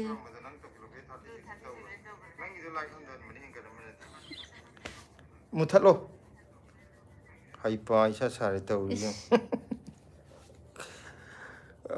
ꯀꯔꯤꯑꯕ ꯃꯅꯤꯁꯅꯥ ꯃꯥꯅ ꯃꯣꯏꯔꯥꯡꯊꯦꯝꯅ ꯉꯥꯡꯉꯤꯕ ꯋꯥꯁꯤ ꯌꯦꯡꯉꯨꯅꯦ ꯅꯣꯏꯒꯤ ꯚꯤꯗꯤꯑꯣꯁꯤ ꯌꯥꯝ ꯅꯨꯡꯉꯥꯏꯌꯦ ꯍꯥꯏ ꯊꯦꯡꯛ ꯌꯨ ꯑꯗꯨꯒ ꯍꯥꯏꯌꯣ ꯗꯗꯥ ꯃꯣꯃꯣꯒꯤ ꯁꯤ ꯑꯔꯣꯏꯕꯩꯁꯦ ꯎꯝ ꯀꯀꯥ ꯍꯣꯏꯅ ꯌꯨꯝꯗ ꯊꯣꯛꯂꯛꯄꯒ ꯆꯥꯟꯅꯔꯗꯤ ꯅꯣꯡꯃ ꯀꯣꯏꯔꯛꯀꯦ ꯕ꯭ꯂꯦꯁꯤ ꯎꯅꯕ ꯁꯣꯏꯗꯅ ꯀꯣꯏꯔꯛꯑꯣ ꯀꯩꯅꯣ ꯇꯧꯁꯦ ꯑꯩꯈꯣꯏꯗ ꯅꯠꯇꯤꯌꯦ ꯆꯥꯛ ꯆꯥꯗꯣꯏꯅꯦ ꯃꯣꯃꯣꯁꯦ ꯍꯧꯖꯤꯛ ꯗꯤꯜꯂꯤꯗ ꯂꯥꯛꯑꯦ ꯍꯥꯏꯗꯅ ꯑꯗꯣ ꯍꯥꯏꯗꯤ ꯑꯩꯈꯣꯏ ꯌꯨꯝ ꯁꯤꯗ ꯊꯣꯛꯄ ꯆꯥꯟꯅꯔꯗꯤ ꯍꯣꯏ ꯍꯣꯏ ꯑꯗꯨꯗꯁꯨ ꯎꯅꯁꯦꯕꯀꯣ ꯁꯤꯗꯁꯨ ꯂꯥꯛꯑꯣ ꯁꯤꯗꯁꯨ ꯁꯇꯔꯗꯦ ꯅꯠꯇ꯭ꯔꯒ ꯁꯟꯗꯦꯗ ꯂꯥꯛꯑꯒ ꯑꯩꯈꯣꯏ ꯁꯤꯗ ꯆꯥꯛ ꯃꯥꯅꯦ ꯆꯥꯕ ꯗꯦꯜꯂꯤꯗꯁꯨ ꯌꯥꯏꯌꯦ ꯎꯅꯕ ꯌꯥꯏꯅꯦ ꯌꯨꯝ ꯅꯠꯇ꯭ꯔꯁꯨ ꯁꯤꯗꯗꯤ ꯏꯔꯥꯏ ꯂꯥꯏꯅ ꯎꯅꯔꯅꯤ ꯗꯤꯜꯂꯤ ꯌꯨꯝ ꯊꯣꯛꯄꯗꯨꯗꯤ ꯀꯔꯝ ꯀꯥꯟ ꯊꯣꯛꯇꯣꯏꯅꯣ ꯍꯧꯖꯤꯛ ꯄ꯭ꯂꯥꯟ ꯂꯩꯇ꯭ꯔꯤ ꯗꯤꯜꯂꯤꯗꯗꯤ ꯑꯗꯨꯝ ꯏꯔꯥꯏ ꯂꯥꯏꯅ ꯀꯩꯅꯣ ꯇꯧꯕ ꯌꯥꯔꯦ ꯂꯥꯛꯑꯣ ꯉꯥꯏꯔꯝꯃꯒꯦ ꯀꯩ ꯅꯨꯃꯤꯠꯇꯅꯣ ꯑꯣ ꯑꯩꯈꯣꯏ ꯈꯨꯃꯟ ꯁꯂꯥꯏ ꯉꯥꯟꯕꯅ ꯑꯩꯁꯨ ꯗꯦꯜꯂꯤꯗ ꯂꯩꯔꯤꯌꯦ ꯅꯣꯡꯃ ꯂꯥꯛꯀꯦ ꯑꯥꯏꯑꯦꯟꯑꯦꯗ ꯂꯥꯛꯑꯣ ꯂꯥꯛꯑꯣ ꯅꯣꯡꯃ ꯊꯦꯡꯅꯁꯤꯀꯣ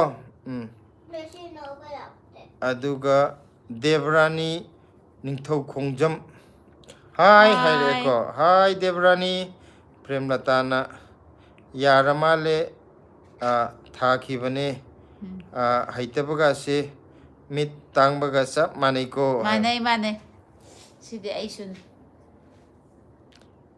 ꯑꯗꯨꯒ ꯗꯗꯥ ꯃꯣꯃꯣꯒꯤꯅ ꯏꯗꯣꯝꯆꯥꯅ ꯐꯖꯅ ꯉꯝꯃꯦ ꯍꯥꯏ ꯑꯁ ꯐꯖꯅ ꯂꯩꯈ꯭ꯔꯖꯥꯠꯅꯤ ꯑꯩꯅ ꯈꯨꯗꯣꯝꯕꯤꯁꯤꯗ ꯍꯥꯞꯄꯒ ꯃꯥꯁꯦ ꯑꯩꯅ ꯁꯤ ꯃꯃꯥꯡꯗ ꯇꯧꯔꯤꯁꯦ ꯃꯥꯅ ꯃꯅꯥ ꯂꯩꯔ ꯄꯨꯊꯣꯔꯛꯏꯅꯤ ꯇꯥꯅꯤꯡꯗꯦ ꯁꯣꯝ ꯅꯥꯀꯟꯗ ꯍꯤꯛꯊꯔꯦ ꯇꯨ ꯍꯣꯔꯦꯟ ꯑꯃꯨꯛ ꯇꯨꯝꯃꯝꯗꯥꯏ ꯏꯁꯤꯡ ꯃꯅꯥ ꯌꯩꯗꯣꯏꯅꯤ ꯂꯩꯒꯥꯏ ꯑꯩꯅ ꯇꯥꯕꯗ ꯌꯥꯝ ꯍꯩꯅꯗꯕ ꯑꯃ ꯐꯥꯎꯕ ꯑꯗꯨꯒ ꯋꯥꯈꯜꯒꯤ ꯄꯨꯀꯩꯅ ꯇꯥꯃꯣ ꯑꯩꯗꯤ ꯅꯍꯥꯟꯈꯩ ꯌꯥꯝ ꯂꯥꯞꯅ ꯈꯜꯂꯨꯔꯦ ꯁꯤꯗꯤ ꯏꯅꯥꯛꯇ ꯂꯩꯔꯝꯃꯦ ꯃꯊꯪ ꯊꯥꯗ ꯇꯥꯔꯒꯦꯠ ꯇꯧꯔꯛꯀꯦ ꯌꯥꯕ꯭ꯔꯥ ꯌꯦꯡꯒꯦ ꯇꯥꯃꯣ ꯍꯣꯏ ꯌꯥꯏꯌꯦ ꯌꯥꯏꯌꯦ ꯌꯥꯏꯌꯦ ꯂꯥꯛꯑꯣ ꯀꯩ ꯏꯅꯥꯛꯇ ꯂꯩꯔꯝꯃꯦ ꯍꯥꯏꯁꯦ ꯀꯩ ꯍꯥꯏꯅꯣ ꯌꯥꯝ ꯅꯛꯅꯔꯝꯃꯦ ꯍꯥꯏꯔꯣ ꯃꯥ ꯍꯥꯏꯅꯤꯡꯉꯤꯁꯦ ꯑꯩ ꯈꯪꯗ꯭ꯔꯦ ꯃꯉꯣꯟꯗ ꯍꯪꯉꯣ ꯑꯩꯉꯣꯟꯗ ꯍꯪꯉꯛꯏꯗꯣ ꯀꯩꯒꯤꯅꯣ ꯀꯔꯤ ꯍꯥꯏꯕ ꯕ꯭ꯔꯨꯁ ꯁꯥꯏꯀꯜ ꯍꯥꯏꯔꯣ ꯃꯥꯏꯁꯤꯕꯣ ꯁꯩꯀꯥꯏ ꯇꯥꯃꯣꯁꯦ ꯀꯩ ꯊꯕꯛ tawraga leirige leiribano Delhi-da hai akhoi kai thabak tawuno haido akhoi na 30k jawga haijena akhoi mayam ga yana hainagibne ko YouTube yengbiriba akhoi group mayam jiga adu matam du oi haijarage adu boktang dingai biro amsu pugre sam pugre jani sidi khara khatan aduga dada momona amsu phukre ngasai de ki phudra da lairam son hikthar ising asa bang yei dorim ni tumam dai da color je mana mu hek te henjan baji da aduna mayam na amta noklo ha de silana bu no bai khudang adum hikthare ai tare ma di nokpuga thabaga to oi ko chairong ma khut chine ta thar ka dorim ni aduga kaino na premlata na kaka gidi yamna yetaro oidaro nadu lairi do ani maktene ma lairi je yam ngaman besadra ai ju tanja law mana ngaman besari ngai sida ai ju tanja lawri bani Delhi se sidagi yamna nakna me hai bani dai tema na e kaino ka su yam thap na te adum nakpo na alairamidana na edi se idum na edana ko adeda moonlight na blessy good night hai good night gro manga hai de blessy na ma good night hai raw ne se hai triba ai di hai winning one teide mana sangka khibagi ma'am ne blessy na nong ma mato da kati daro masam kak lairam na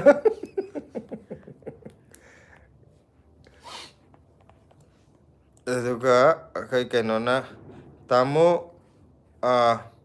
phubo oiramdo mandre ko kang chikani na kang hatpo oiramdo malida chumme adu kang yam ille ma je hambra akoi ahum phamina ba ma di kang je khuyai daga chi kawan dai ra kang akoi ahum leibina ba je kang je lesi akhoi nang lai de kang suai pai rakte bo ko ma hek la ba kang adum pai ra ani du ko mangon da adum chi arani adu mana kang hatpo je mai mamita kang je ai je kang ne uraga oina thar e ya ta indra mayam like number kaure abem like chage number ko yo hello blessy dada ning themna hare hello tampamni sarmana macha thoibi good night hare good night mayam good night kei no haro kei hong nai ya mama nambira ke son on jalo aduga akhoi ki makong chi kari hai na maje 3 to 1 lam debi hai ro se bemagi masak utpi ro o hai bemaje lokhar khure na ko wari ka na to yadre sonda lai re tu hai kitang lok thunge ha bada ne ma ne hen jalaga kanu maram ya mokhi bdo adu oi gyan ta san gri ba aduga mathang jina dada momogi like ahum lak sure number hai thank you like hanjan number da hanjan chat pro hai ba amukhak lorong guni dida akoina sum haibu da sum na me hari oram atai gi nate da hadi like changa isiga like siga khara yamna sanadravdo aduga danabi leitan themna hai hai hello danabir abem like to arkena giramo ai khangbro reng mari taba dada duni hai abem arkena khange nga lai raga mama changa da ai amta chije kana athar nang ji pra hipak tori ba grom ta hipanati ai khud khongi amta sidai na ba duga reng for taba dada je kenjang charage sidra reng poda ne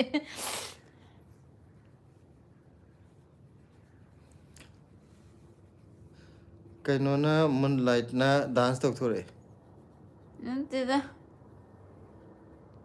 kaino kai sign na chu mai je dance to mi mamit ke am the puri atron bi let lira wakal gi pukai na tamo egi comment pa biraktre kaino koi wakal pukai comment kar basira yade adumaina taunuko thoi sam kakpa yade sam sanghan nabani ko haiba 상gadabniko. Aribam Gayabati Devina, hello Bema, hello uncle, auntie, haiko. Hello. Aduga abemna asidi ngasidi samthong chaye omelette ka hai. Hauni adusu ko. Hauni samthong so hawe. This is indi. Saningi hai natra. Saningi hai ro, saningi hai ro. Sainde. Saningi hai. Kai nang chang ri ja. Mai pulmina. Kai gi chang ri ba. Nang omelette nga sai ti cha nang cha ge da hai de. Kama omelette no. Yerum hawo du ni omelette hai je. Nang na kari ni khali na. Blessy de ayukta yerum mama phulaga sai ko school chatringe da. Ma ona de omelette chang de hai do omelette se kai no khang de mi de ne ma. Hala agana yerum hoba mung sai ma de. De yerum ani. Nam ta pai sa ingak chem ta ting khudang de ingak chicken na ri ngak.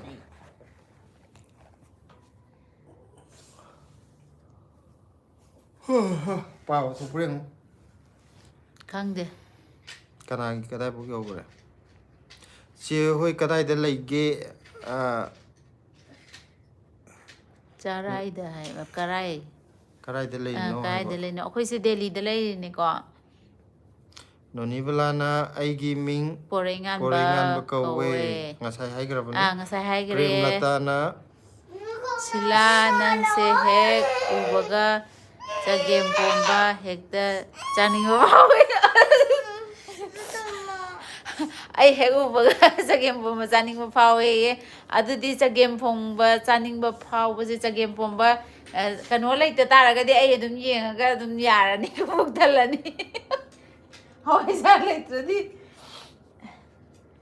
last nang je hoi jan maru man boi le me. Mane.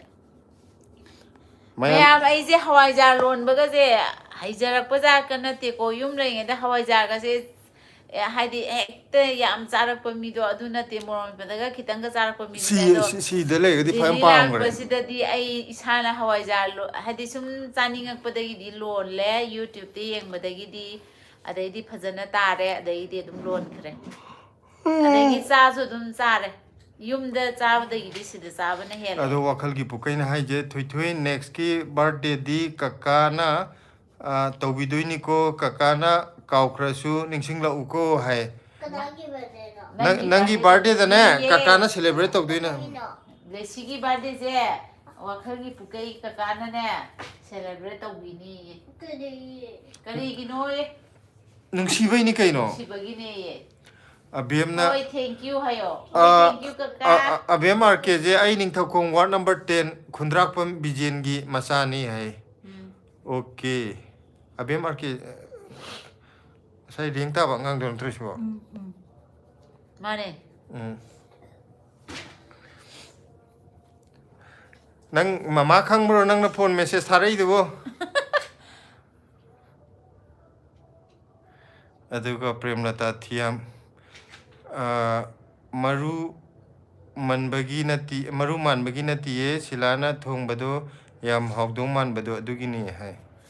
ko gadi ona tinna adum khumakane ado ai ahamadi yam hainaramde ba ma na ngangbuje hajikti kem khalaktre Hai hawjik kari gi no habda ma ai ma je ai thagat pa yade ba ai si naw jaw gini na ahamadi mana tuminna haiba mazu tahore ba aduduna adude aina khangbadagi aina kaim khandabai wane ahamadi yam hainade hawjik te aina ngang je taw de yadre no gi. kaninde Wakal gi pukai na thoi di kaka gi nungsibi my beautiful cutie oibagi ne hai re. thank you hairo Thank you nang phalang nom doi taramani. ma mana to dikha fulle Adudane ma tai da on thokri da. ma yam kanna color tawri e ma gi tree myam je Horen thoi nang color to bolu uchi ko. na tawra Kaka do uchi ra. color taw buju yam haire blessy di ko color taw buju moi mem na thagal e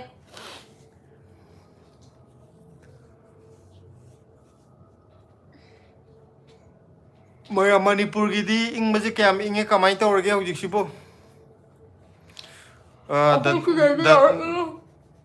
Dada momona nungai te blessy phajana udabaje haire. blessy sona ka onjal o son tu mama se make 손도 온절라가네. 컬러도 손 온절라 상이 아니 상올라. 난 왕강 바야드라주. 왕강도수네. 마이 온절로 오바. 쓸모가 떠기라. 블레시디 마야는 농시브니나 블레시 우드르디 누아이티 하이바. 왕강은 끊어. 왕강다 비데 투민니 예라이오바.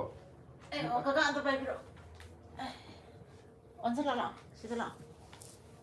지금 마마기 땀박도 컴불라. Tu sida padan thamme tu. Mar mo asiyon. La. Ya ba. 저 당전 비로 오네 온전 비로 오네 막. Kaino onjan ba jong thagin de ro siba. Yeshani. Se khong nam thangel wa.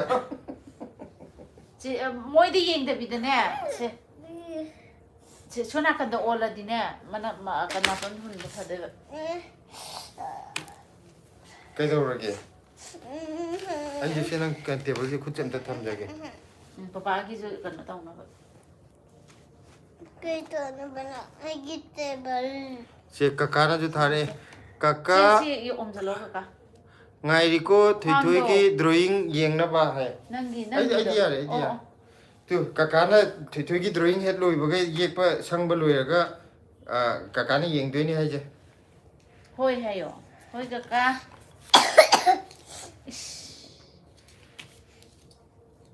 Hey, nungan ba gane mama na phala madam su mantra na tawra gane irai lai na phara madam hajik hai pa ya hajik tumma ga phaga da ba phajana tumma kanda ai tum no inde kar hai no nang ti de ai tu inde ai tumba di hajik na ti e oren tumma kanda ha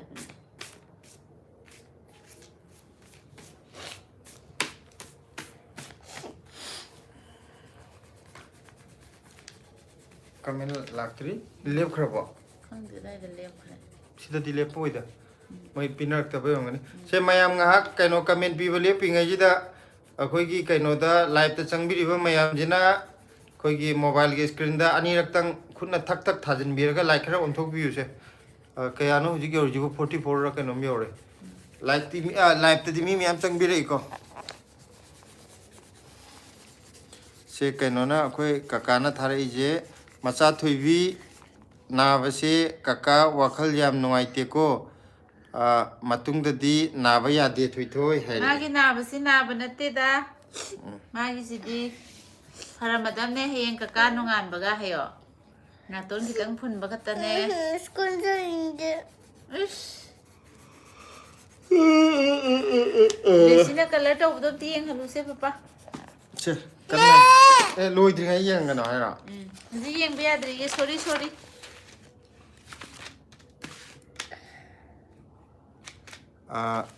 Katrina walala ye kan nice hai re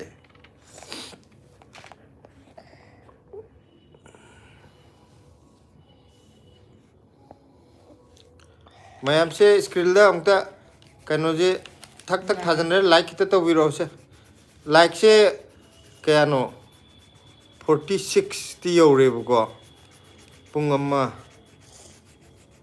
se like se yang kai humpu ka te yo hon ji se comment le ping ai da ai je ina sing ka ta bai ra thak ta or man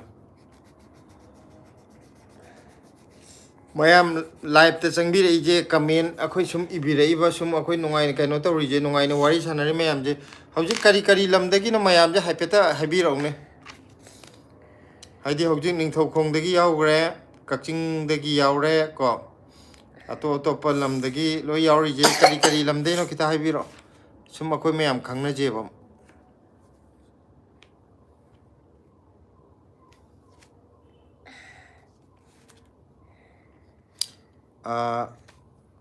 थाजा निंथौजा को करी lambda लेबिबनो अखोय जे दिल्ली दे लेजबने अखोय गी blog show दुम येंबियो मरक मरकता नुंगाई ते तो हाबिरो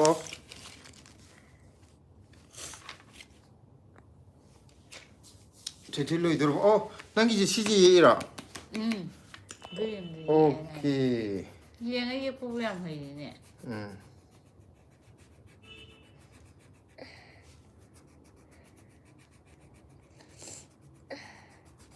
ꯍꯧꯖꯤꯛꯁꯦ ꯂꯧ ꯂꯣꯛꯄ ꯄꯟꯇꯥꯅꯤꯅ ꯅꯣꯕꯥꯞ ꯆꯥꯕ ꯃꯇꯝꯅꯤ ꯅꯠꯇ꯭ꯔꯥ ꯃꯥꯅꯦ ꯅꯣꯕꯥꯞ ꯍꯧꯕ ꯃꯇꯝꯅꯤ ꯍꯧꯖꯤꯛ ꯅꯣꯕꯥꯞ ꯆꯥꯅꯤꯡꯉꯛꯄ꯭ꯔꯥ ꯑꯍꯥꯎꯕ ꯅꯣꯕꯥꯞꯇꯣ ꯀꯩꯅꯣꯒꯤ ꯀꯀꯥ ꯋꯥꯈꯜꯒꯤ ꯄꯨꯀꯩꯅ ꯍꯥꯏꯔꯛꯑꯁꯦ ꯇꯥꯃꯣ ꯅꯍꯥꯟꯒꯤ ꯄꯩꯁꯥꯗꯨ ꯄꯩꯁꯥ ꯎꯠꯄꯤꯔꯛꯇ꯭ꯔꯤꯗꯨ ꯏꯇꯩꯃꯒꯤ ꯁꯅꯥ ꯂꯩꯕꯗ ꯂꯣꯏ ꯍꯥꯞꯈ꯭ꯔꯕꯣ ꯑꯩ ꯋꯥꯅ ꯉꯥꯏꯖꯔꯤ ꯇꯥꯃꯣ ꯅꯍꯥꯟꯒꯤ ꯄꯩꯁꯥꯗꯣ ꯍꯥꯏꯅꯤ ꯊꯥꯒꯠꯄꯤꯔꯔꯣꯏꯗ꯭ꯔꯣ ꯍꯥꯏ ꯀꯔꯝꯕ ꯄꯩꯁꯥꯒꯤ ꯃꯇꯥꯡꯗꯅꯣ ꯀꯔꯝꯕ ꯄꯩꯁꯥꯒꯤ ꯃꯇꯥꯡꯗꯅꯣ ꯃꯃꯥꯡꯒꯤ ꯑꯃꯗꯨꯗꯤ ꯊꯥꯒꯠꯄ ꯍꯋꯥꯏꯖꯥꯔ ꯌꯣꯟꯈꯤꯕꯒꯤꯗꯨꯅꯔꯣ ꯍꯋꯥꯏꯖꯥꯔ ꯌꯣꯟꯕꯩꯅꯦ ꯑꯗꯨꯒꯤ ꯚꯤꯗꯤꯑꯣꯗꯤ ꯊꯥꯒꯠꯇ꯭ꯔꯤꯅ ꯑꯗꯨꯗꯤ ꯚꯤꯗꯤꯑꯣꯒ ꯄꯨꯂꯞ ꯌꯥꯎꯍꯜꯂꯛꯑꯒꯦ ꯄꯩꯁꯥꯒꯤꯗꯣ ꯗꯗꯥ ꯃꯣꯃꯣꯅ ꯍꯥꯏꯔꯛꯑꯦ ꯋꯥꯕꯒꯥꯏꯗꯩꯅꯦ ꯀꯀꯥ ꯑꯩꯗꯤ ꯑꯠꯁꯥ ꯑꯠꯁꯥ ꯃꯥꯅ ꯋꯥꯒꯥꯏꯗꯒꯤꯀꯣ ꯑꯗꯨꯒ ꯀꯩꯅꯣꯅ ꯊꯥꯖꯅꯁꯨ ꯍꯣꯏ ꯌꯦꯡꯖꯩ ꯀꯀꯥ ꯍꯥꯏꯔꯛꯑꯦꯀꯣ ꯑꯗꯨꯒ ꯀꯩꯀꯩ ꯅꯨꯃꯤꯠꯇ ꯊꯥꯒꯦ ꯂꯥꯏꯚꯁꯦ ꯂꯥꯏꯚꯇꯤ ꯑꯩꯈꯣꯏ ꯁꯪꯉꯀꯥꯟꯗ ꯁꯨꯝ ꯊꯥꯔꯛꯄꯅꯤꯗ ꯃꯔꯨꯑꯣꯏꯅ ꯁꯇꯔꯗꯦ ꯁꯟꯗꯦꯒꯨꯝꯕ ꯐ꯭ꯔꯥꯏꯗꯦꯒꯤ ꯅꯨꯡꯗꯥꯡꯒꯨꯝꯕ ꯁꯨꯃꯥꯏꯅ ꯈꯔ ꯐ꯭ꯔꯤ ꯑꯣꯏꯕ ꯃꯇꯝꯗ ꯑꯗꯨꯝ ꯂꯥꯏꯚ ꯊꯥꯖꯕꯅꯦ ꯑꯩꯈꯣꯏꯒꯤ ꯐꯤꯛꯁ ꯑꯣꯏꯕ ꯃꯇꯝ ꯂꯩꯇꯦ ꯑꯗꯨꯝ ꯃꯔꯛ ꯃꯔꯛꯇ ꯍꯥꯏꯇꯥꯔꯦ ꯁꯪꯉꯛꯄ ꯃꯇꯝꯗ ꯉꯥꯏꯍꯥꯛ ꯃꯌꯥꯝꯒ ꯋꯥꯔꯤ ꯁꯥꯖꯦꯅ ꯑꯗꯣ ꯊꯥꯔꯛꯑꯒꯗꯤ ꯁꯤꯒꯨꯝꯕ ꯇꯥꯏꯃꯤꯡꯁꯤꯗ ꯍꯥꯏꯗꯤ ꯀꯩꯗꯧꯔꯒꯦ ꯁꯤ ꯌꯦꯛꯄ ꯂꯣꯏꯁꯟꯕꯤꯌꯨ ꯍꯥꯏꯔꯣ ꯑꯩꯈꯣꯏ ꯂꯥꯏꯚꯇꯤ ꯊꯥꯔꯛꯑꯒꯗꯤ ꯅꯨꯡꯗꯥꯡꯒꯤ ꯌꯦꯛꯀꯦ ꯄꯨꯡ 8:30 ꯑꯗꯨꯋꯥꯏꯗꯒꯤ ꯑꯗꯨꯝ ꯍꯧꯕꯅꯦ 8:30 9 ꯑꯗꯨꯋꯥꯏꯗꯒꯤ ꯁꯦ ꯅꯪ ꯂꯥꯏꯚꯁꯤ ꯉꯥꯛꯇꯪ ꯁꯥꯟꯅ ꯃꯥꯒꯤ ꯀꯂꯔꯗꯨ ꯁꯪꯕꯤꯌꯨ ꯕꯦꯁꯤꯒꯤ ꯀꯂꯔꯁꯤ ꯃꯄꯥꯗ ꯁꯪꯉꯣꯅ ꯍꯥꯏꯔꯤ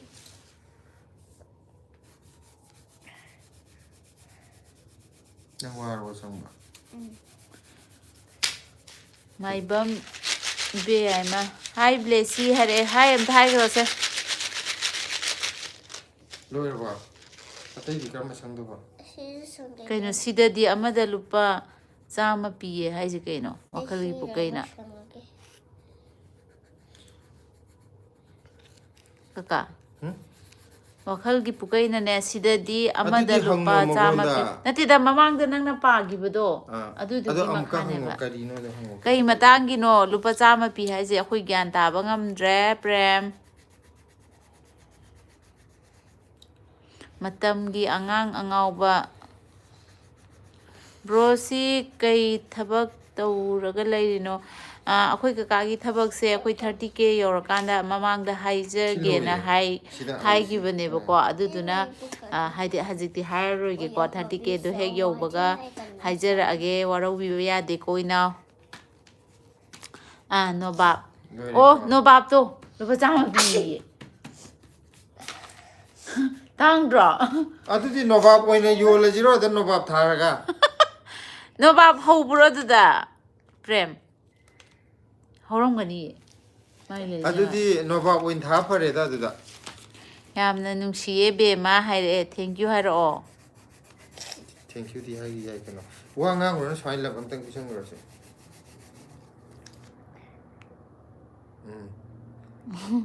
ꯋꯥ ꯉꯥꯡꯕꯗꯤ ꯂꯣꯛ ꯈꯨꯔꯦ ꯑꯗꯨꯗꯨꯅ ꯂꯞ ꯑꯣꯏ ꯄꯤꯖꯔꯒꯦ ꯃꯌꯥꯝꯒꯤꯅꯀꯣ ꯊꯥꯖ ꯅꯤꯡꯊꯧꯖꯝ ꯕ꯭ꯂꯦꯁꯤꯁꯦ ꯀ꯭ꯂꯥꯁ ꯀꯌꯥ ꯀꯥꯔꯒꯦ ꯕ꯭ꯂꯦꯁꯤ ꯅꯪ ꯀ꯭ꯂꯥꯁ ꯀꯌꯥ ꯀꯥꯔꯦ ꯍꯥꯏꯅꯤꯡꯗꯦ ꯃꯥ ꯍꯥꯏꯅꯤꯡꯗ꯭ꯔꯦ ꯃꯤꯅ ꯂꯣꯛ ꯈꯨꯔꯦ ꯃꯥ ꯍꯥꯏꯔꯛꯀꯅꯣ ꯃꯅꯥꯇꯣꯟ ꯐꯨꯜꯂꯦꯌꯦ ꯃꯥꯁꯦ ꯅꯔꯁꯔꯤ ꯀꯥꯔꯦ ꯅꯪꯅ ꯍꯥꯏꯕꯤꯒꯗꯧꯅꯦ ꯕ꯭ꯂꯦꯁꯤꯒꯤ ꯃꯤꯠꯁꯦ ꯑꯩꯒ ꯌꯥꯝꯅ ꯃꯥꯟꯅꯩꯌꯦ ꯃꯣꯃꯣ ꯃꯉꯥꯡꯆꯥ ꯗꯗꯥ ꯃꯣꯃꯣꯗꯨꯅꯦ ꯕ꯭ꯂꯦꯁꯤꯒꯤ ꯃꯃꯤꯠꯁꯦ ꯑꯗꯨꯗꯤ ꯗꯗꯥ ꯃꯣꯃꯣꯁꯤꯁꯨ ꯃꯃꯤꯠ ꯈꯔ ꯈꯨꯔꯝꯃꯅꯤ ꯑꯗꯨꯗꯤ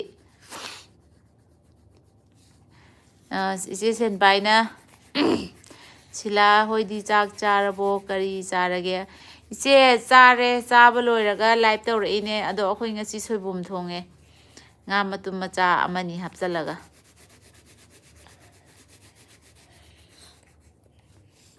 ꯍꯧꯕꯗꯤ ꯎꯗꯦ ꯍꯥꯏꯕ ꯄ꯭ꯔꯦꯝꯅ ꯍꯥꯏꯁꯦ ꯍꯧꯕꯗꯤ ꯎꯗꯦ ꯑꯗꯣ ꯑꯇꯣꯞꯄ ꯖꯒꯥꯗꯩ ꯀꯗꯥꯏꯗꯒꯤꯅꯣꯗꯤ ꯄꯨꯔꯛꯄ ꯑꯣꯏꯔꯝꯒꯅꯤ ꯈꯪꯗꯦ ꯌꯣꯟꯕꯗꯤ ꯑꯩ ꯎꯏꯌꯦ ꯆꯪꯉꯣ ꯍꯥꯏꯔꯣ ꯄ꯭ꯔꯦꯝ ꯑꯗꯨꯗꯤ ꯑꯃꯨꯛꯇꯪ ꯇꯦꯁ ꯇꯧꯊꯔꯛꯑꯣ ꯑꯩꯈꯣꯏꯒꯤ ꯌꯨꯝꯒꯤ ꯃꯍꯥꯎꯗꯨꯒ ꯑꯗꯨꯗ ꯐꯪꯕꯗꯨꯒ ꯃꯍꯥꯎ ꯀꯃꯥꯏꯅ ꯇꯧꯒꯦꯗꯣ ꯁꯨꯃꯥꯏꯅ ꯃꯄꯥꯟꯁꯦ ꯁꯣꯅꯤꯌꯥ ꯅꯤꯡꯊꯧꯖꯝꯅ ꯑꯣꯀꯦ ꯑꯩ ꯁꯣꯝꯗ ꯊꯕꯛ ꯇꯧꯔꯤꯉꯩꯗ ꯇꯥꯍꯧꯗ꯭ꯔꯦ ꯁꯥꯎ ꯌꯥꯗꯦ ꯏꯕꯨꯡ ꯋꯥꯔꯤ ꯀꯔꯤ ꯇꯧꯈ꯭ꯔꯒꯦ ꯀꯀꯥꯒ ꯑꯩꯅ ꯍꯦꯟꯅ ꯉꯝꯕꯒꯤ ꯋꯥꯔꯤ ꯌꯥꯝ ꯇꯧꯈ꯭ꯔꯦ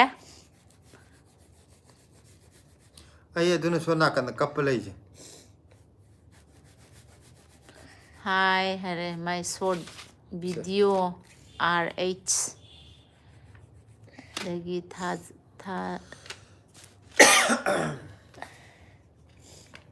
ꯊꯥꯖ ꯅꯤꯡꯊꯧꯖꯝꯅ ꯕ꯭ꯂꯦꯁꯤꯁꯦ ꯃꯁꯛꯁꯨ ꯌꯥꯝꯅ ꯐꯖꯩꯌꯦ ꯌꯥꯝꯅꯁꯨ ꯅꯨꯡꯁꯤ ꯍꯥꯏꯔꯛꯑꯦ ꯃꯥ ꯕ꯭ꯂꯦꯁꯤ ꯈꯤꯇꯪꯒ ꯌꯦꯡꯉꯛꯄꯅ ꯕ꯭ꯂꯦꯁꯤꯁꯦ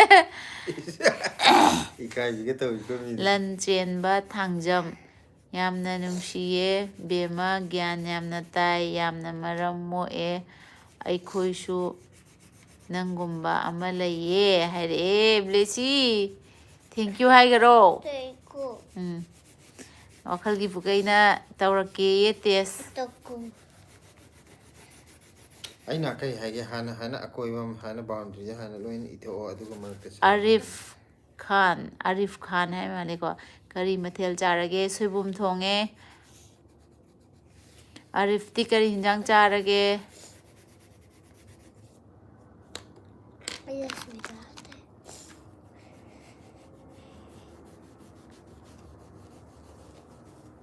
ꯀꯔꯤꯅꯣ ꯃꯔꯣꯟ ꯈꯪꯗꯕ ꯑꯃ ꯌꯥꯎꯔꯦ ꯁꯤ ꯄꯥꯔꯔꯣꯏꯒꯦ ꯁꯤ ꯀꯀꯥ ꯅꯪ ꯑꯃꯨꯛ ꯄꯥꯔꯣ ꯃꯔꯣꯟ ꯈꯪꯗꯕꯗꯨꯗꯤ ꯑꯩꯈꯣꯏꯔꯣꯝꯒꯤꯅꯗꯤ ꯍꯦꯟꯅꯤꯌꯦ ꯉꯥꯃꯛꯇ ꯑꯣꯏꯔꯣꯀꯣ ꯑꯩꯈꯣꯏ ꯁ꯭ꯋꯥꯏꯗ ꯆꯥꯔꯤꯕ ꯈꯣꯠꯂꯤꯕꯁꯦ ꯑꯗꯨꯝ ꯐꯪꯉꯦ ꯍꯥꯏꯕꯒꯤ ꯋꯥꯅꯤ ꯃꯍꯥꯎꯗꯤ ꯌꯨꯝꯂꯣꯝꯒꯤꯅ ꯃꯌꯥꯝ ꯍꯦꯟꯕꯅꯤꯗ ꯕꯤꯀꯥꯁ ꯀꯨꯃꯥꯔꯗ꯭ꯔꯣ ꯅꯪ ꯈꯪꯗꯦ ꯍꯥꯏꯁꯦ ꯅꯠꯇꯦ ꯁꯤꯒꯤꯁꯦ ꯋꯥꯈꯜ ꯄꯨꯀꯩꯒꯤ ꯍꯦꯛ ꯃꯊꯛꯁꯦ ꯑꯗꯨ ꯍꯥꯏꯗꯤ ꯑꯩꯈꯣꯏ ꯁꯤꯗ ꯐꯪꯉꯦ ꯍꯥꯏꯕꯩ ꯋꯥꯅꯤꯀꯣ ꯑꯗꯒꯤ ꯃꯍꯥꯎꯗꯤ ꯌꯨꯝꯂꯣꯝꯗ ꯃꯌꯥꯝ ꯍꯦꯟꯒꯅꯤ ꯑꯗꯨꯒ ꯑꯩꯅ ꯑꯅꯧꯕ ꯆꯪꯉꯛꯄ ꯃꯇꯝꯗꯀꯣ ꯑꯩꯈꯣꯏꯒꯤ ꯁ꯭ꯋꯥꯏꯒꯤ ꯄꯣꯠ ꯆꯩꯁꯤꯡꯗꯤ ꯑꯩ ꯆꯥꯕ ꯑꯝꯇ ꯍꯩꯅꯗꯦ ꯆꯦꯡꯃꯛꯇ ꯑꯣꯏꯔꯣ ꯑꯃꯃꯛꯇ ꯑꯣꯏꯔꯣ ꯍꯥꯏꯗꯤ ꯌꯨꯝꯒꯤ ꯃꯍꯥꯎꯗꯣ ꯑꯗꯣ ꯀꯀꯥ ꯍꯣꯏꯅ ꯑꯗꯨꯝ ꯍꯩꯅꯈꯤꯕ ꯄꯣꯠꯁꯦ ꯈꯨꯗꯤꯡꯃꯛꯁꯦ ꯑꯩꯅ ꯑꯃꯨꯛ ꯀꯌꯥ ꯍꯩꯅꯒꯟꯗꯦ ꯁꯤ ꯑꯝꯇ ꯁꯝꯕꯤꯔꯣ ꯃꯣꯃꯣ ꯃꯉꯥꯟ ꯆꯥꯅ ꯈꯔ ꯈꯨꯏꯌꯦ ꯀꯀꯥ ꯍꯥꯏꯌꯦ ꯑꯩꯈꯣꯏꯒꯤꯗꯤ ꯀꯀꯥꯁꯨ ꯈꯨꯏ ꯑꯩꯁꯨ ꯈꯨꯏ ꯑꯗꯨꯗꯨꯅ ꯕ꯭ꯂꯦꯁꯤꯁꯨ ꯈꯨꯔꯦ ꯑꯗꯨꯗꯤ ꯕ꯭ꯂꯦꯁꯤꯒꯤ ꯗꯗꯥ ꯃꯣꯃꯣꯁꯤꯗꯤ ꯑꯁꯦꯡꯕꯒꯤ ꯗꯗꯥ ꯃꯣꯃꯣ ꯑꯣꯏꯔꯦ ꯌꯥꯔꯅꯤꯀꯣ ꯑꯩꯈꯣꯏꯒꯤ ꯃꯃꯤꯠꯇꯨ ꯃꯥꯟꯅꯔꯕꯅꯤꯅ ꯍꯦꯜꯂꯣ ꯕꯤꯀꯥꯁ ꯀꯨꯃꯥꯔ ꯆꯥꯛ ꯆꯥꯔꯕꯣ ꯍꯦꯜꯂꯣ ꯆꯥꯛ ꯆꯥꯔꯕꯣ ꯆꯥꯔꯦ ꯕꯤꯀꯥꯁꯇꯤ ꯆꯥꯛ ꯆꯥꯔꯕꯣ ꯁꯣꯔꯠ ꯚꯤꯗꯤꯑꯣ RH ꯏꯆꯦ ꯀꯩ ꯌꯦꯟꯖꯥꯡ ꯆꯥꯔꯒꯦ ꯁꯣꯏꯕꯨꯝ ꯊꯣꯡꯉꯦ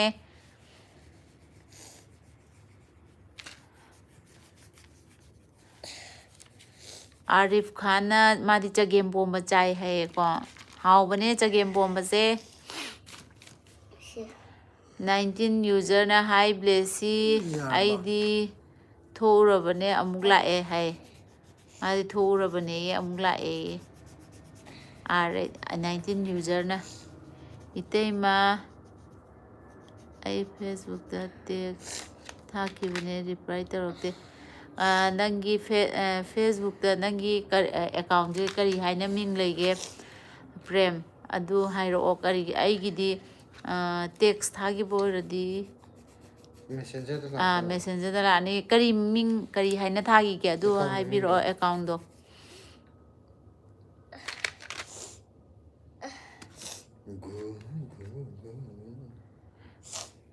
ꯔꯥꯃꯦꯁꯣꯔꯤ ꯅꯥꯎꯔꯦꯝ ꯕ꯭ꯂꯦꯁꯤ ꯊꯔꯣꯏ ꯆꯨꯞꯄ ꯌꯥꯝꯅ ꯕ꯭ꯂꯦꯁꯤꯁꯦ ꯍꯟꯗꯛ ꯊꯔꯣꯏ ꯆꯨꯞꯄ ꯌꯥꯝ ꯍꯩꯔꯕꯅꯦ ꯍꯥꯏꯗꯤ ꯃꯃꯥꯡꯗꯒꯤ ꯊꯔꯣꯏ ꯃꯥꯅꯒ ꯊꯔꯣꯏ 19ꯒ ꯆꯨꯞꯄꯦ ꯀꯕꯔꯗꯨꯔꯥ ꯑꯣ ꯂꯨꯀ꯭ꯔꯥꯝ ꯄ꯭ꯔꯦꯝ ꯍꯥꯏꯌꯦ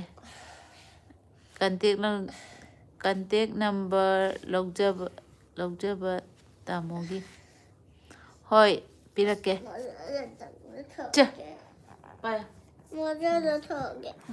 ꯃꯥꯒꯤ ꯁꯤ ꯀꯂꯔꯒꯤ ꯀꯕꯔꯗꯨ ꯊꯤꯔꯤꯕ ꯀꯂꯔ ꯍꯥꯞꯆꯤꯜꯂ ꯃꯥ ꯌꯦꯛꯄ ꯂꯣꯏꯔꯦꯕ ꯊꯣꯏꯊꯣꯏ ꯅꯪꯒꯤꯁꯦ ꯎꯠꯈꯤꯕ ꯌꯥꯔꯕꯣ ꯁꯦ ꯃꯌꯥꯝ ꯉꯁꯥꯏꯗꯩ ꯕ꯭ꯂꯦꯁꯤꯅ ꯌꯦꯛꯏꯁꯦ ꯇꯨ ꯁꯤꯅꯦ ꯃꯥ ꯉꯁꯥꯏꯗꯩ ꯌꯦꯛꯏꯁꯦ ꯎꯠꯈ꯭ꯔꯦ ꯃꯌꯥꯝꯗ ꯎꯠꯈ꯭ꯔꯦ ꯋꯥꯈꯜꯒꯤ ꯄꯨꯈꯩ ꯑꯍꯨꯝ ꯂꯥꯛꯑꯦ ꯀꯀꯥꯒꯤ ꯋꯥꯈꯜ ꯄꯨꯀꯩ ꯀꯀꯥꯅ ꯃꯦꯁꯦꯖ 3 ꯊꯥꯖꯤꯜꯂꯛꯑꯦ